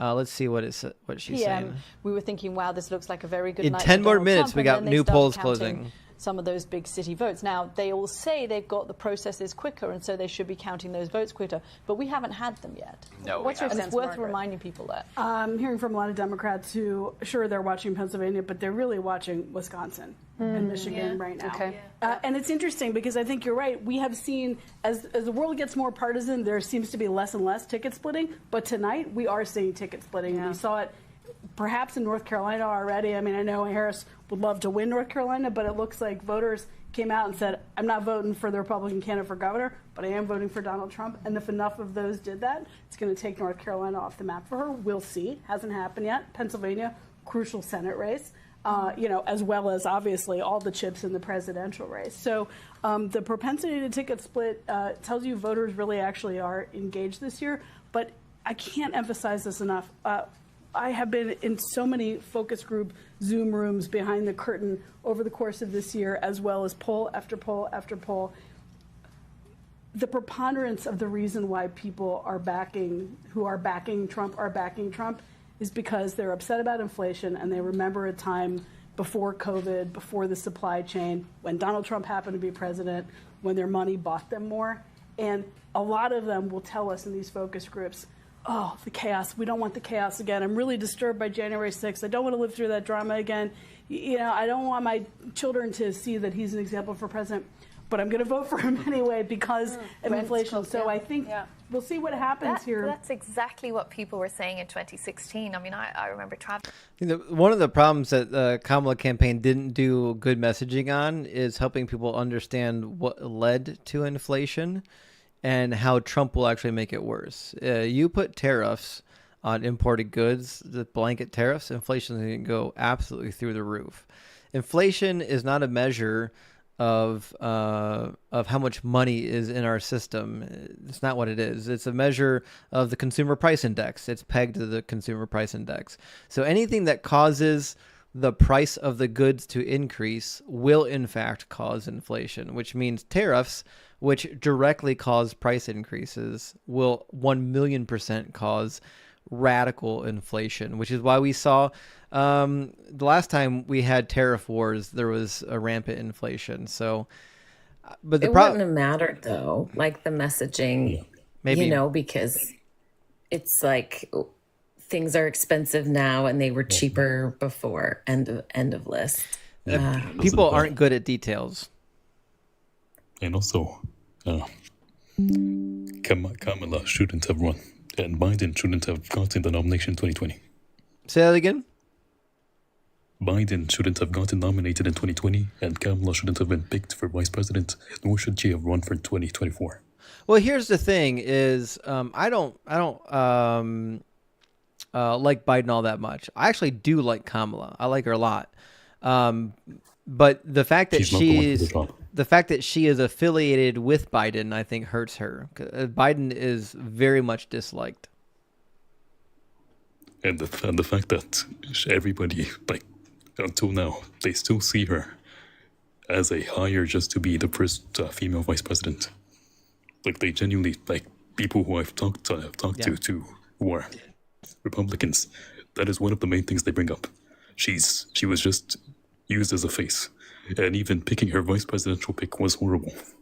Well, that's the other thing is a lot of people don't know about her history and her background, and so they make up crazy rumors about her, like she slept her way into politics. Yeah, I don't know if you know this, but people have to vote for you when you're in politics. You can't just go sleep with 4 million people voting, right? So the fact of the matter is, some Republicans saying she did. What's that? I saw Republicans saying she did. Did what? Slept with literally her electorate. Yeah, I know. When Dean was debating on that roundtable for Jubilee, there was one of the people debating against him that quite literally said she used the terrible talking point that she slept her way to the top. And then he brought up obviously the next point, which would be like, it's a vote system. How do you sleep your way to the top? And she didn't sleep with all these people, and they're like, "Well, you don't know that." Like, yeah, we do know that. She didn't go out and sleep with 4 million voters. That's crazy. But like, there's a lot of people that just don't like Kamala, and they don't know why they don't like her, right?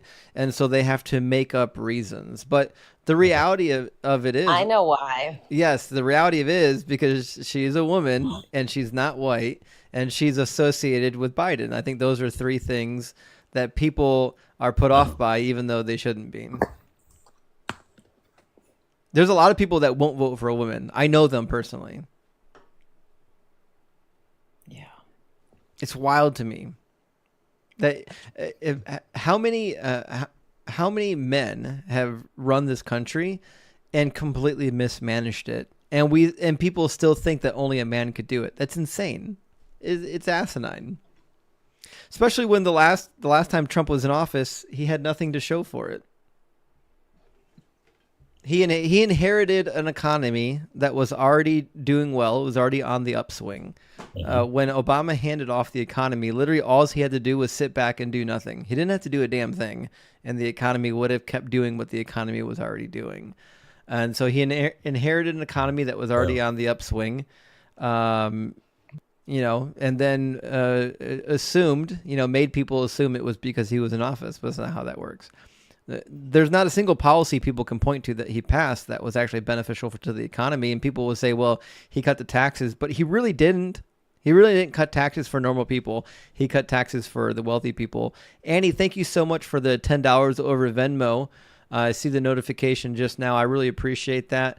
Big W, Annie. We love and appreciate you and all the support you show to this channel. So the markets are putting Trump at 94%. Yeah, I believe that. So if there's any news source that I trust, it's the news sources that are affiliated with the financial markets. They have no interest in BSing people. They just want to know what's happening so that they can make their next investments. In fact, if we go right now to the Donald Trump stock, that's what I'm calling it. It's a Donald Trump media stock, but it's really not. It rose up significantly. Oh, I guarantee it's going to triple tonight. It's going to go through the roof tonight. Oh, not even just tripled. It might quadruple. All right. Let's see. Is it Google? Yeah, .com finance. And we'll go Donald J. Trump. Trump media. Let's see if there's any aftermarket action. So we've got an aftermarket swing from 33 to 40. I'm not surprised. It's been skyrocketing leading up to the election once his prospects have been getting better and better. Now here's what I think. So I've already checked out the option chains for the next 2 years on this particular stock. This was the time to get in. If you're going to buy an option on Donald J. Trump stock, this was the time to do it. I waited too late. But if you would have bought a stock option for the next 2 years at like a $17 strike price, you're going to make a lot of money tonight if he gets elected. I wouldn't be surprised if this thing went all the way up to $150 in aftermarket and pre-market trading if he wins. All right, let's see where we're at here. Michigan, they're talking about. Yeah, Michigan is. The thing is, I'm seeing these two different things. There's still only 29% reported. On AP, it is close. Well, Trump has a significant lead, like 3 points. But on CNN, it is still like similarly reporting, but Kamala has a 2-point lead. Right. Something's wrong. We'll have to wait and see. The fact that Michigan at this late in the race is only 29% reported is weird to me. I want to know what's happening in Michigan. I don't know what's going on over there. They have 2 guys going across the state counting the ballots by hand. This is not an optimal setup, Michigan. We have to do this. If you guys were less concerned about kidnapping Gretchen Whitmer and more concerned about counting votes, you can get something done over there, guys. At least it's beautiful in the winter. All right, let's see what Wisconsin's up to. Wisconsin's now at 69% in, but it's pretty close. It's not super close anymore, but it's close enough that it's in play. Arizona, 51% in, just neck and neck. California was caught immediately. Here's why I talk about this every election cycle. Right now, the race over in Arizona is so close. It's a 0.2% difference. Now, you'll notice Jill Stein is at 0.4%. If these goofballs, if Jill Stein wouldn't have ran, she has no chance of winning. Stop running, Jill. You have no business being in this race. If those people voting for Jill Stein wouldn't have voted for Jill Stein, I can guarantee they would have voted for Kamala. Jill Stein voters don't vote for Republicans. So this is the nonsense that when I tell people that voting third party is a wasted vote and that you're allowing the candidate that you most likely don't want in office to be in office, this is what I'm talking about. You can't afford to waste even 7,000 votes. 7,000 votes can mean a lot in a presidential race. Stop voting for third-party candidates that have no chance of winning. You're throwing your vote away. I believe the 2020 election was like decided. I believe I did the math like back at the like 4 years ago. It was decided on like 80,000 votes or something. Yeah. Like across the states. It's pretty wild. It was nothing. How thin those margins were. Well, if the election didn't matter, if there wasn't a lot on the line and it wasn't going to be a close election, then yeah, vote third party, vote your conscience. I get it, right? Yeah. But when it's a close race, you have to vote for the person that you want in office of the two. A third party vote will be a wasted vote. Catholic, welcome in. 8% of the vote. Kamala Harris has 47. Oh, hello. I didn't know I was here. It's Star Wars nerd here. I thought it sounded like you. Yeah. Oh yeah. No, I am trying not to freak out. I'm watching my magic wall with CNN here. I'm holding my breath. I'm thinking that the blue wall will hold. If the blue wall holds, which wall? The reason I think Michigan, Wisconsin, and Pennsylvania will ultimately go to Harris. You think? But I'm still trying to figure out if we give her those, can she still win here? She can, but she has to take them.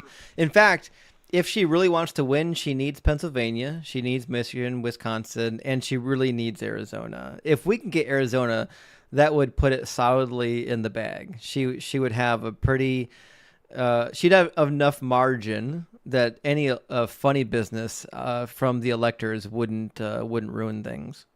But are like I, Justin, are we so outside the norm and so out of touch? I can't even understand or comprehend why this is even close. Why it's a race at all. Because people don't like politics. And when you've got a guy that's threatening to go into politics and shake everything up and drain the swamp, that is what people want. And let's be honest, our government has been corrupted for a very long time. So anyone that promises to go up and fix the corruption, they're going to get voters. That's just how it works. Fixing corruption has always been popular. I mean, he is genuinely a fascist. I mean, low-key, this is not that. This is how you create 40s Germany. Yeah, isn't it? But the people that know he's a fascist, they like it. They want it. They want that Christian nationalism. They want to be in women's hospital rooms and bedrooms, forcing people to behave particularly. They want that. They literally believe that our country will be cursed if we abandon Christian moral values, whatever that means, right? So there's a huge contingency of people in our country that literally believe that if you don't vote for Donald Trump, you are quite literally voting for the devil. That's what they believe. Yeah, I mean, I know those folks. I thought with 9 years of this insanity and lunacy, he's insulted practically everyone to their face in the country. I'm seeing him win the Latino vote by double-digit margins. But that's what they like about him. That's not the bug. That's the feature. That's what they like about him. I do not mean to interrupt, but there's something wrong. With what? If you check Michigan on both AP and CNN, Michigan is the numbers are wrong. I've checked the votes. I mean, what do you mean by wrong? You mean they're different? No, like it is 27% reporting on AP, and Trump has 840,000 votes. Actually, this map is CNN, useless. I don't know what's happening with this map. This one, the Google one. The Google. Let me get rid of that map. It is. Well, the Google map's behind. Voting. And the thing is, it is behind, but the problem is, it is behind, but it's giving Trump more votes. So Trump has 840,000 votes on the AP map, even though it is behind. At the CNN map, he has 800,000. Well, you got to remember though. So Google, they're getting their data from the Associated Press, but the way that their map is calculating everything isn't from the Associated Press. They have their own algorithm calculating who's winning what, and so even though about the winning, I'm talking about the numbers. Even though they're sharing data, it's not going to be the same, and the data is delayed. The problem is that it is delayed. Like it's 27% reporting, but he has more votes than the 30% reporting. Okay, so I showed 28% reporting, and I've got 846,000 votes for Trump here. Now go to the CNN one. And then on CNN, we've got 845,000 and 31%. So 845 here and 846 here. Yeah, that's weird. There's a problem with that data.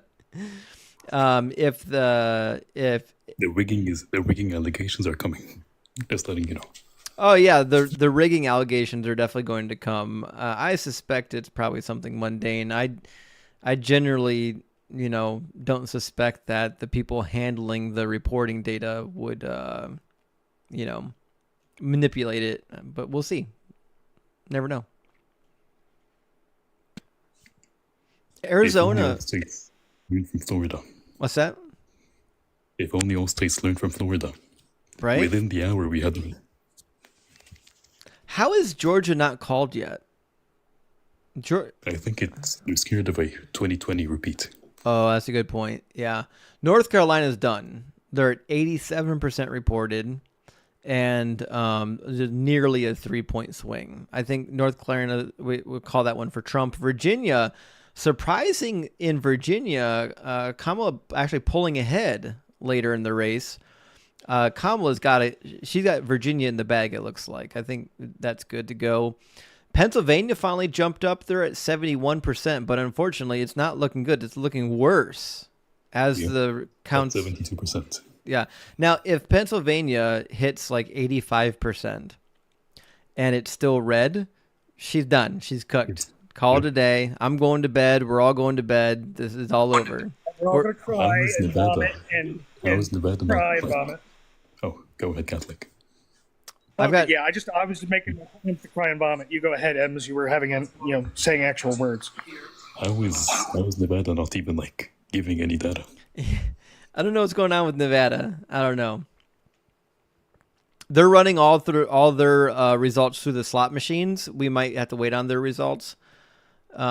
Michigan still, 32%. Listen, guys, we're not going to know what happens in Michigan until tomorrow. That's all there is to it. I think we're going to know the winner tonight. I think you're right. I think Pennsylvania is going to decide it. When Pennsylvania finishes, and I bet they finish before midnight. So I looked at the charts about which states during the last election, at what percentage they were finished counting and at what time that percentage was hit.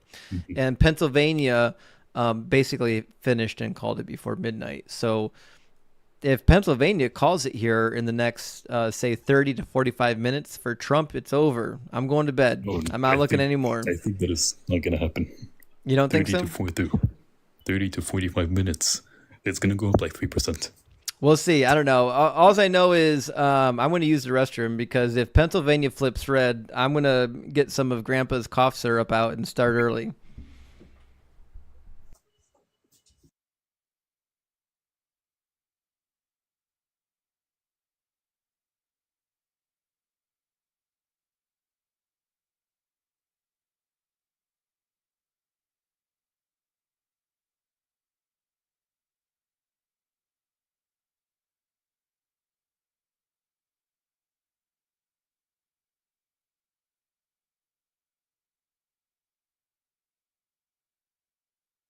I am so sorry for America. I really am. This is just sad. It's just genuinely sad. We'll come back out here, and this one is the biggest. I'm going to show you. What poison did I pick, Astro? Well, let's see. Seeing that the person I'm dating is basically going to be erased from existence, within the next little short while here. I don't know. I'll just I'll just start grabbing random things. Until I pass out. Justin, you're not going to believe this. What? They're projecting the popular vote for Trump. No. You think so? Check the New York Times. Let me see what New York Times has called the presidency for Trump. It's calling it at a 1 point margin for Trump popular vote. Oh boy. Let's see what we have. New York Times election update. All right. Results live. They're showing 214 for Trump, 179 for Kamala, and I don't see a popular. Check the forecast. Check the forecast. It is the election forecast, not the update. And like the little gauge speedometer looking thing. Yeah. Likelihood of winning. Trump stock's going to go off the walls in the morning during pre-market trading. Okay, so what am I looking at? The New York Times forecast. I'm on it right now, yeah. Uh-huh. This is the... there we go. Yeah, there. Oh, the chance of winning, likely Trump. 88% chance of victory. Yeah, I'd say so. Electoral College giving him 301. Yeah, that's what it's looking like right now, given the results that we have. Guys, they're giving the Kamala ship's going down. I think he said. I think you need to bust out the Kraken now, Justin. I know. It's about that time. Pennsylvania is now 74% in, and the lead for Trump is growing, not getting smaller. That's not good. Pennsylvania is about to call it. Check Pittsburgh. Check Philadelphia. What's that, Sarah? I'm gonna go. Thank you for having me. Thanks for being here, Sarah. I'm sorry about the news. Heartbreaking, honestly. Yeah, I can't believe it. But thanks for letting me hang out. Sarah, thank you so much. We'll see you again in the near future. Get some rest. Have a good night. I'm gonna go check on Dean and come back. I want to see what they're doing in their life. Yeah, I bet I'll stick around for this. It's probably a little bit combative over there, I bet. If I had to guess on Dean and Parker's lives, because I think they're debating people right now, if I had to guess, I'd say that there's a bunch of people up in their lives trying to take a victory lap right now. And Dean and Parker probably not happy about it. Regina, good to see you in here. It's been a while. All right. We'll get some of Grandpa's cough syrup going here. Tonight I've got actually a really fantastic blend. It is a Hornitos Black Barrel aged tequila, and it is delicious. It's if somebody took a tequila and married it with like a JD, that's about what it tastes like. It's pretty good. You age anything in a charred oak barrel, it gets really nice. Oh, yeah, I've got a nice bourbon. It's about to get busted. I'm about to bust me up some bourbon. Yeah. Jacob says that they're not debating over on Parker and Dean's live. That's surprising to me that they're not. I figured they would be. All right. Yeah, you know what? The YouTube comment says we need a new government, to be honest. I agree. I voted a long time ago to wipe everything clean. Wipe all of them, everybody out, start fresh. Get rid of the money in the politics. In fact, that was my favorite thing about Bernie Sanders, was that he was against keeping so much money in politics. But I think Pennsylvania's toast. They're at 76%. Maybe my old man was right. My old man's reasoning for voting for Trump was he wanted the whole government torn down. But Trump's not going to do that. Maybe he was. Well, I think he will. I just don't think anything will be rebuilt. I think we'll just have a dead country. Well, I think what Trump's going to do is he's going to eliminate all of his political enemies. He's going to exonerate himself. He's going to pardon himself, rather. I think that's one of his primary motivations, actually, is to get that pardon. And then I think he's going to go to war against everyone that's ever said anything bad about him. And he's going to fill... He's going to fill the place with loyalists. Just like he said he would. He said he was going to do it. Thank you so much for the hat, Regina. Also, Christopher, thank you. Listen, Trump has been telling us for years what he's going to do. We know exactly what he's going to do. He's going to get in there. He's going to clean out everybody he doesn't like, and he's going to put in people that will do his bidding. That's what he wants. He wants people that will never question him. Has he ever even floated the idea of running again? Additionally, for a third term? Have I heard rumors of that from folks? I thought the topic came up during an interview, and I thought he said he wasn't going to run again. Oh, okay. Maybe I was wrong on that one. Yeah, I could be mistaken, but I thought that's what he said. Oh, man, it's just... I'm not seeing it. I know this is going to take days to confirm, probably, but I'm not seeing it. I'm not either. So right now, Wisconsin is showing a Trump pulling away. I would have expected as Wisconsin gets closer and closer to the end, we'd see Kamala pulling away, and we're not. We're seeing Trump pulling away. That's a bad sign for Kamala. It's not a red mirage. That is a red wave. That's not good. Arizona still, though, neck and neck. Listen, if you voted for Jill Stein and you hate Trump, you're the reason we lost Arizona. Sorry to make you feel bad, but not so sorry. Jill Stein went and had dinner with President Putin, so I have absolutely no love for this woman. Putin is not our friend. He's not our ally, and neither is Russia. No political candidate should be doing business with Putin. Oh, absolutely not. I agree. But that's that's what he wants. I think that is his end game. He looks at Putin, he looks at Russia, and he's like, "That's pretty nice." Well, here's what I think.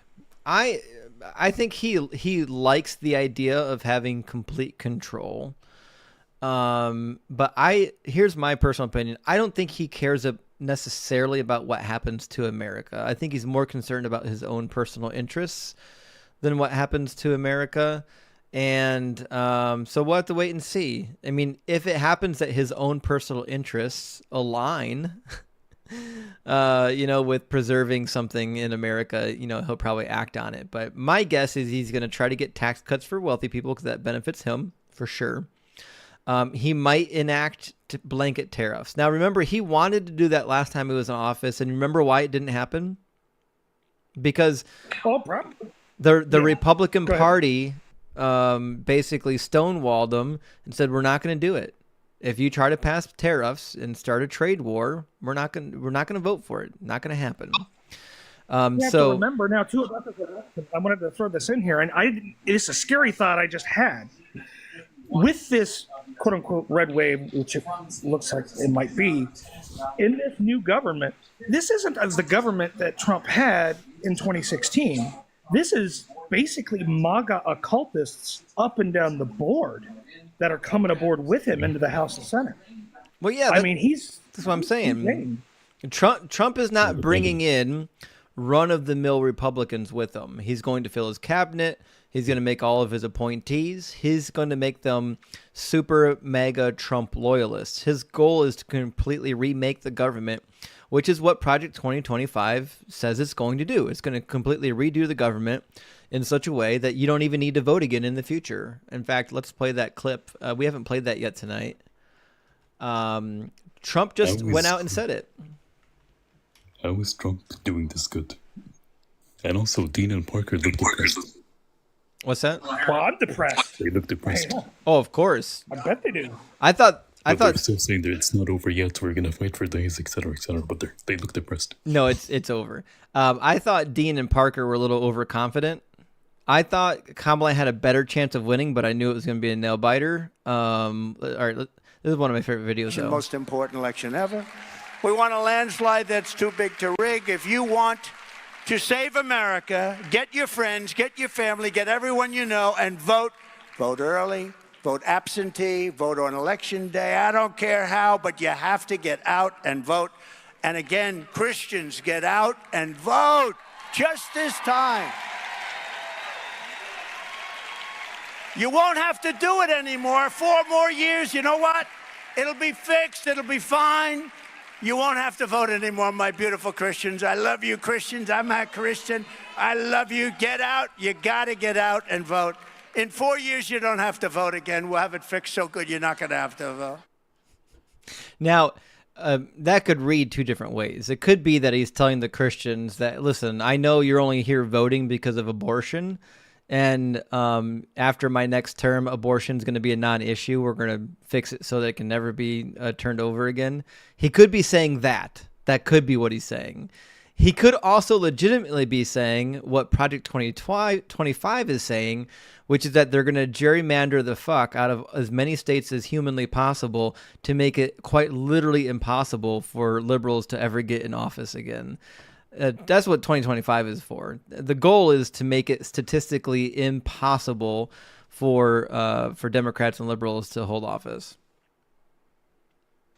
Yeah, which has worked out really well. I mean, we're at the point where the House is basically out of reach forever. I don't know if they'll ever get the House again, just because of the distribution of population. But it's insanity.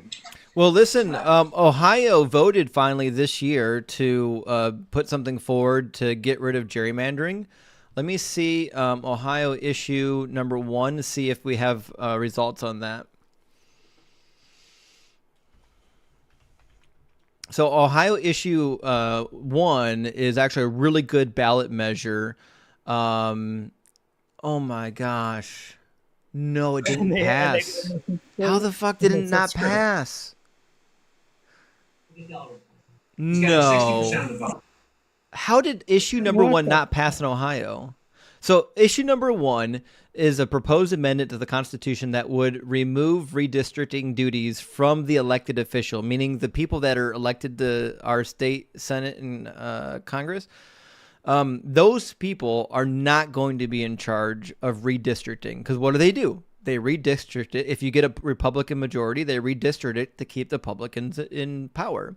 So what issue number one was going to do, it was going to remove redistricting duties from elected officials and create a 15-member citizen commission, actual Ohio citizens, to redistrict the U.S. and state legislative offices based partly on partisan breakdown, so on and so forth. And the board is going to be made up, split down the middle of Republican registered and Democrat registered voters, and then a certain number of independents as well. Now, the vote is still counting. It's not completely done yet, so we'll have to wait and see what happens. But I got to be honest, if the state of Ohio voted no for trying to eliminate redistricting in a way that was gerrymandering, then we're the furthest thing ever from a swing state. They're ready for a dictatorship. Oh no, I'm born and bred from Cincinnati. You know, I'm 10 minutes from Cincinnati. So I know Ohio stopped being a swing state about 2 or 3 elections ago. Oh, for sure. Yeah, so Ohio is reliably red. Hell, look at the damn country is reliably red because they're morons. Right. Michigan's starting to get closer to flip again, too. Michigan's now only 4 points away. Arizona, still, it's on just AP, neck and neck. It is Trump. On AP, it is Trump. On AP? Let me refresh the website, because I don't know if this website really refreshes all that well. There's something wrong with the numbers from Michigan, because how could you have a higher reporting but lower votes? Right. So right now, I'm showing Donald Trump's got 944,000 votes in Michigan at 34%. And on the Google map, he's got 900. He's got even more votes with only 32%. So listen, I don't think there's any cheating It's leading by afoot. 100,000. I think somebody's data is 100%. just not right. Yep. And could you check Fresno County, Fresno County? Where's that? California? Oh, okay, yeah. Where's Fresno County? I don't even know. I don't know anything about California. Central. Central, like towards Sacramento? No, below Sacramento. Just let me check it myself 1 sec. Yeah, sorry. I've never been out west in terms of like to California, to the coast. I think I was there once. I've been to some of the other western states like Utah, Nevada, Arizona, things like that, but I've never made it really out to California before.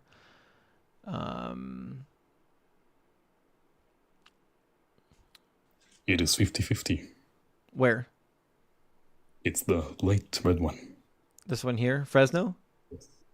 At 42% voting. Is that good or bad? I don't know anything about Fresno. It's usually a conservative county.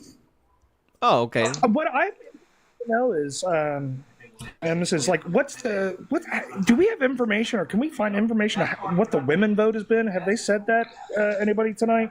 Yes, What they said it on. I saw it on CNBC. I think they said that women were voting for Kamala less than they voted for Biden by 1 point. Less than Biden? Yes. How? Why? Oh. It was like 55. It Well- was like 55% of women voting for Kamala. I've got compared a to theory on that. Which was 56. Here's my theory. What's your... Yeah. So I don't know if a lot of people know this, but there's actually a much higher percentage of women managing household budgets than there were decades ago, right? And I think anytime that you put a financial squeeze on somebody doing the budgeting, that is going to override some of the tertiary issues like abortions, right? So for example, if you're a mom of 1, 2, 3, or 4 kids, and you're done having kids, right? And you've got 2 issues. One is the abortion issue, and one is budgeting, Well, the budgeting is still your primary issue because you're done having kids, but you're not done budgeting. You know what I mean? So this is another thing. Inflation was a big problem for the Trump-Harris administration, and it's still a problem for Harris in this election. But the fact of the matter is, Trump's not going to do anything to help inflation. He's never going to do anything to help it. All of his policy proposals are just going to exacerbate it. So we'll have to wait and see what happens when he gets into office. But my prediction, I'm not a betting man, but if I had to make a prediction, I'd say inflation would get worse. But remember, the Federal Reserve operates independently of the White House. The Federal Reserve could hike interest rates in an effort to offput some of Trump's policies in order to prevent inflation from really going crazy. We'll just have to wait and see what happens. But he could wipe out some of the people on the board of the Fed and put in loyalists.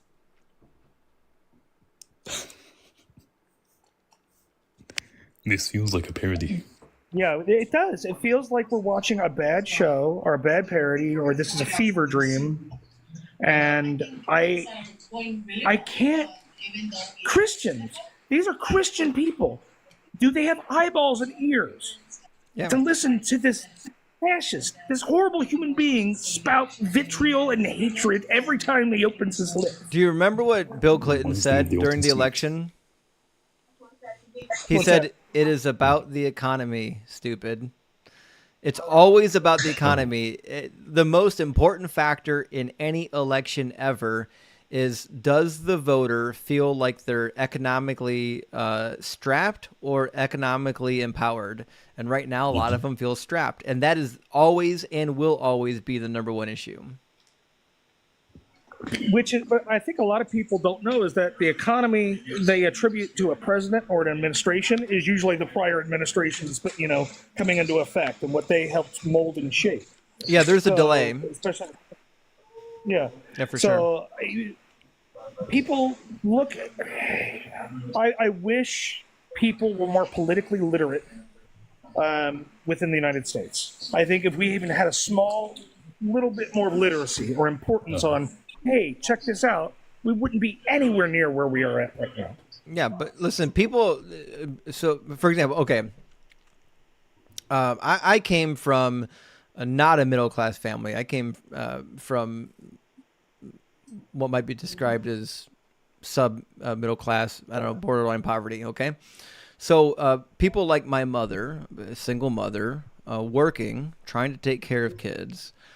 Here's what I know about people that. Here's what I know. I kind of want to tell her about what we're going to do for the party with it. Here's what I know about people like my mother. Okay. You don't have time to look at statistics. You don't have time to look deep into policy proposals. You do not have time to do research on these areas, whether it's religion or politics or what have you. When you have kids at home that need to be fed and they have schedules and they need to be at places at certain times and you're struggling to make ends meet, literally the only thing on your mind is getting to the next day. And so I don't think these people are thinking deeply about a lot of these things. These people are using a gut instinct, and they're saying my gut instinct right now feels bad because of the current state of affairs, and maybe a change will be better. So you think it's almost kind of like instinctual. It's like a fight or flight response, like an animal. We're not even using our minds. Of course. We're using something, yeah. Yeah, no, for sure. There's a huge portion of the population that is voting based on what they are feeling and not based on facts. And I know that because I used to be one of them. I was a member of that group at one point in time, and I remember my decision-making process, and I remember how sloppy and lazy it was. And I wasn't the only one like that. I knew a lot of people just like me. Yeah. I mean, and like you said, there's justification for, or at least an explanation for it, I guess, in some cases. But I mean, it's just this. Yeah. Wow. Pennsylvania's cooked. Yeah, North Carolina's done. I never suspected that was good. Now, and now Georgia is probably coming up soon. Yeah, Georgia and North Carolina were off the table a long time ago. So he needs Pennsylvania, and he wins. Yeah. If he in Pennsylvania here in the next half hour could be called for Trump.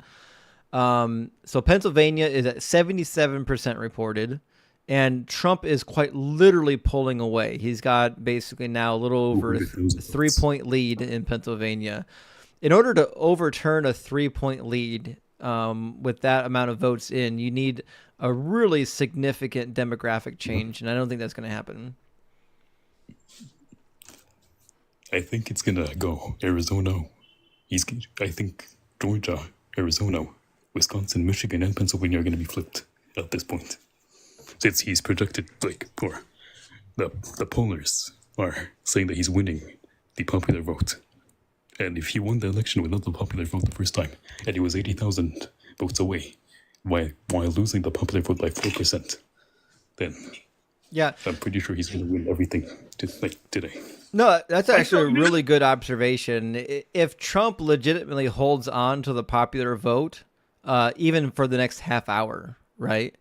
It's done. It's over. There's no way he's going to recover. Now I know California's got a lot of votes to count, and that could sway the popular vote drastically.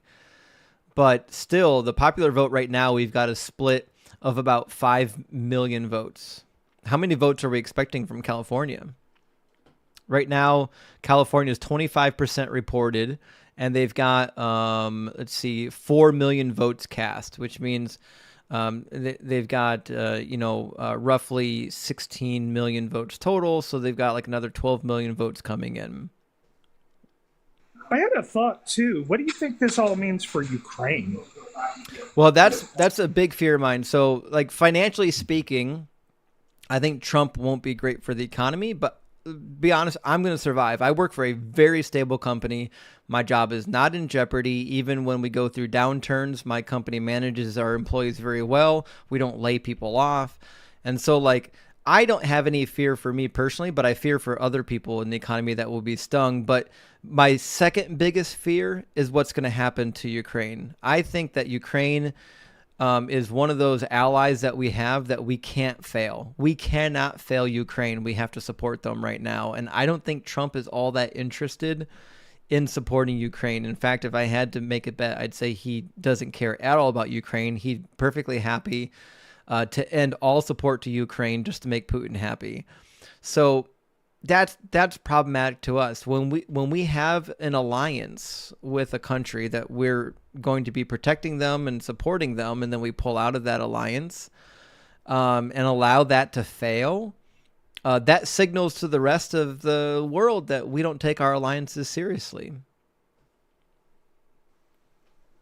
Wisconsin is 66% reporting, and Trump is leading by almost 4 points. Oh, it's done. It's done, guys. Listen, well, hold on. I'm at the wrong state. There we go. 69% in. Yeah, and Trump's up by 3 points. Listen, Wisconsin's cooked. Pennsylvania's probably cooked as well. There might be some haggling over Arizona later tonight, but I think it's over, guys. If Trump wins just one of the Rust Belt states, it's done. Just one. That's all it takes. That's all it takes. How's Harry and Parker and Dean doing? They're going to be okay? They're going to need some drinks tonight.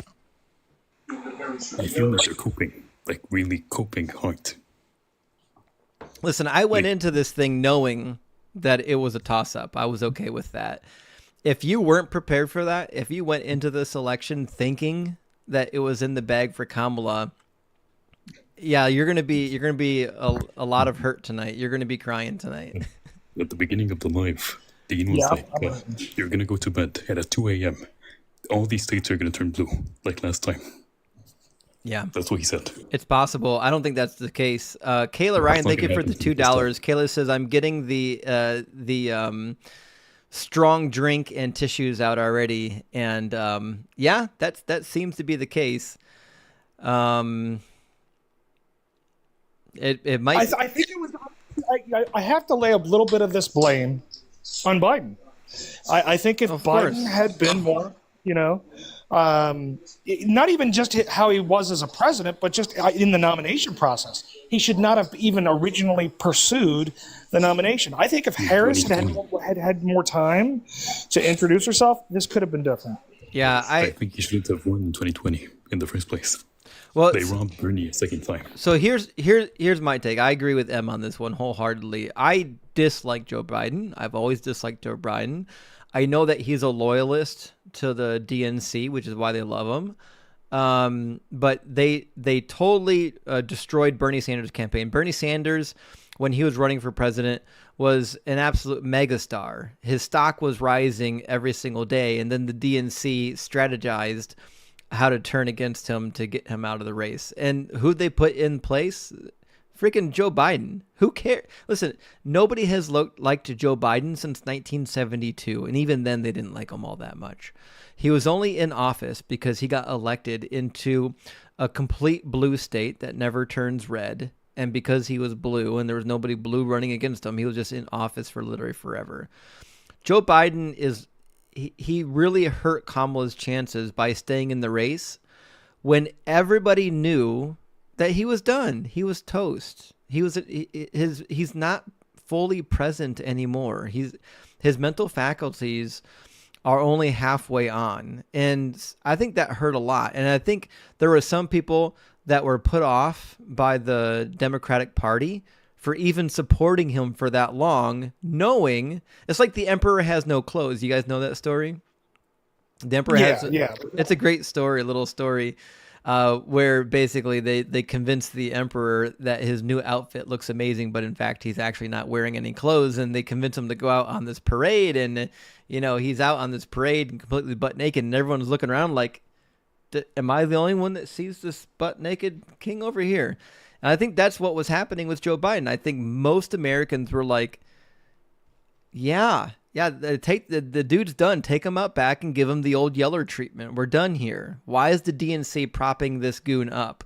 And the DNC stuck by him and stuck by him and stuck by him until they started burning bridges. And then they only moved when their hand was forced to move. Yeah, I mean, we really should have taken that and been like, there's nothing, no one could have saved this. Maybe Obama, but, there was nobody. Obama. Yeah, Obama could have saved us. Where's, listen, there was... Nevada's in. What's that? Nevada's completed? Oh, Nevada's in the bag for Trump. I think we're good there. He's got the gambling people in his back pocket. He's good with them. He's got that money from Sheldon Adelson or whatever his name was. Nevada hasn't been red since Bush. Nevada? Yes, Nevada is a blue state. Well, it's a swing state, but it's been a solid blue state since Obama. Well, it's only because Reed. It's only because Reed was in office. Once Reed left, no one cared anymore.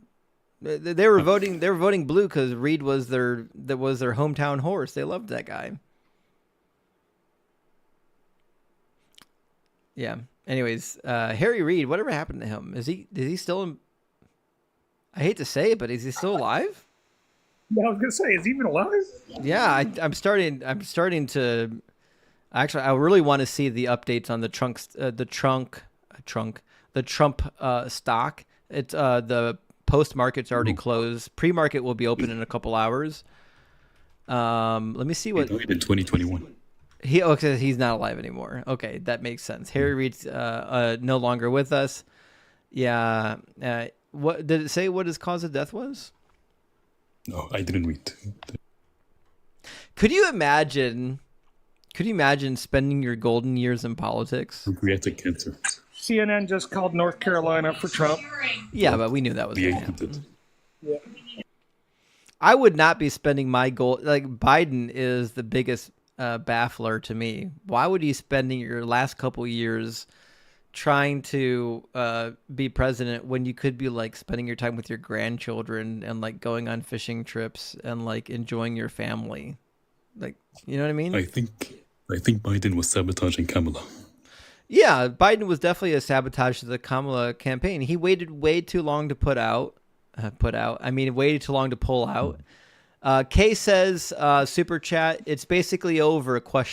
Is this Trump's win? Yeah, Kay, I mean, it's not good. The odds that Pennsylvania is going to flip at 82% at almost a 3-point margin is unheard of. It's not likely to happen. Why Michigan, why did the AP not call Nebraska? Nebraska? Nebraska hasn't been Democratic since the 90s. That's a huge flip. Yeah. It is a true red wave. Yeah, it's a 10-point difference right now, though. So, I mean, Nebraska is in the bag. Joanna I'm saying it asks... hasn't been Democratic in like 20 years, over 20 years, like 30 years. I believe it. Listen, these farm territories are Trump territories. Joanna asks, what do I think about Alan Lichtman and Seltzer's prediction, which seem wrong now? I don't actually know who they are. And I got to be honest. It's the guy that predicted the elections the past 30 years, correct? He predicted all the elections. He uses some system, and he predicted Kamala's going to win. And now he's wrong.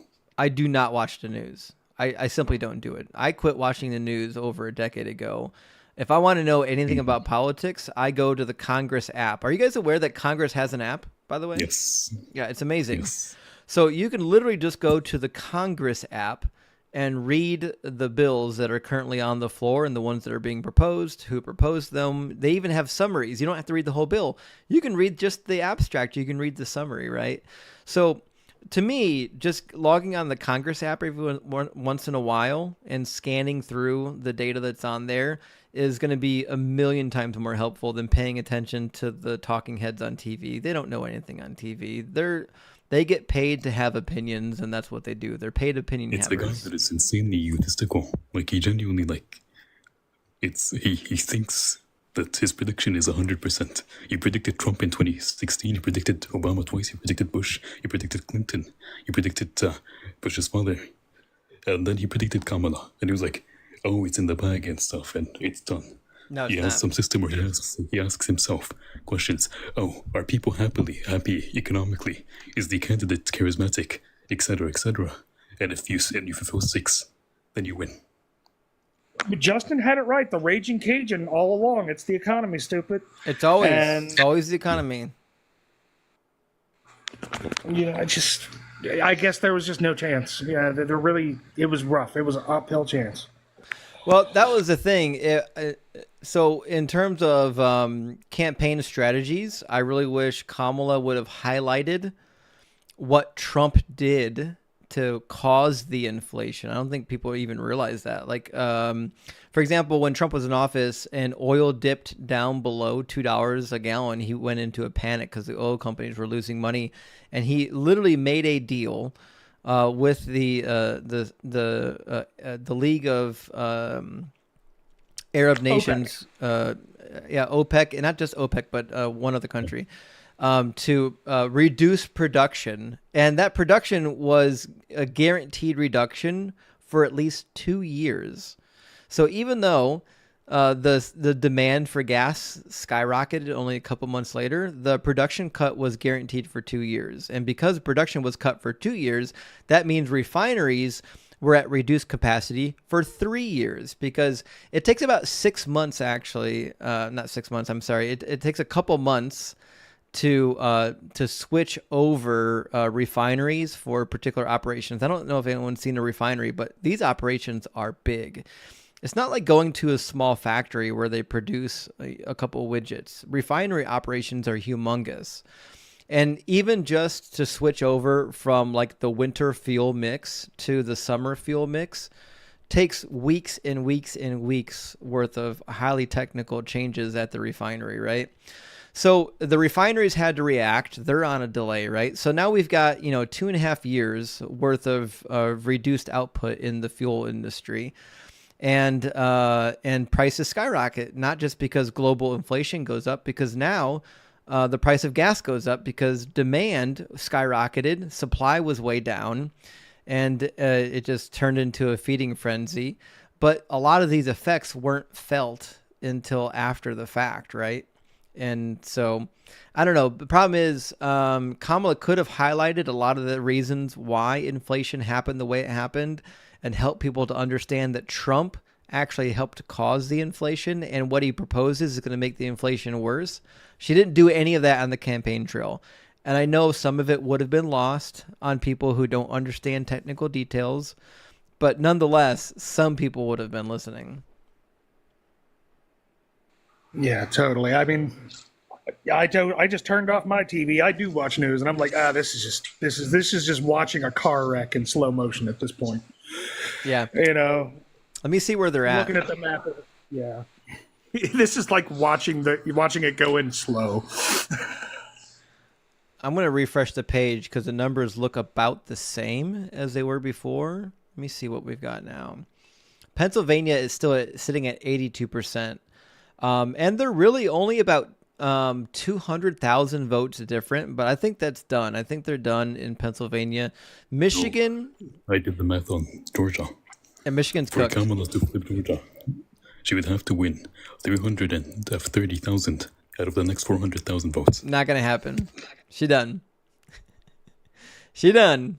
All right. Well, listen, guys. Here's where I'm just going to call it myself. This race is over. Donald Trump is your next president, like it or not.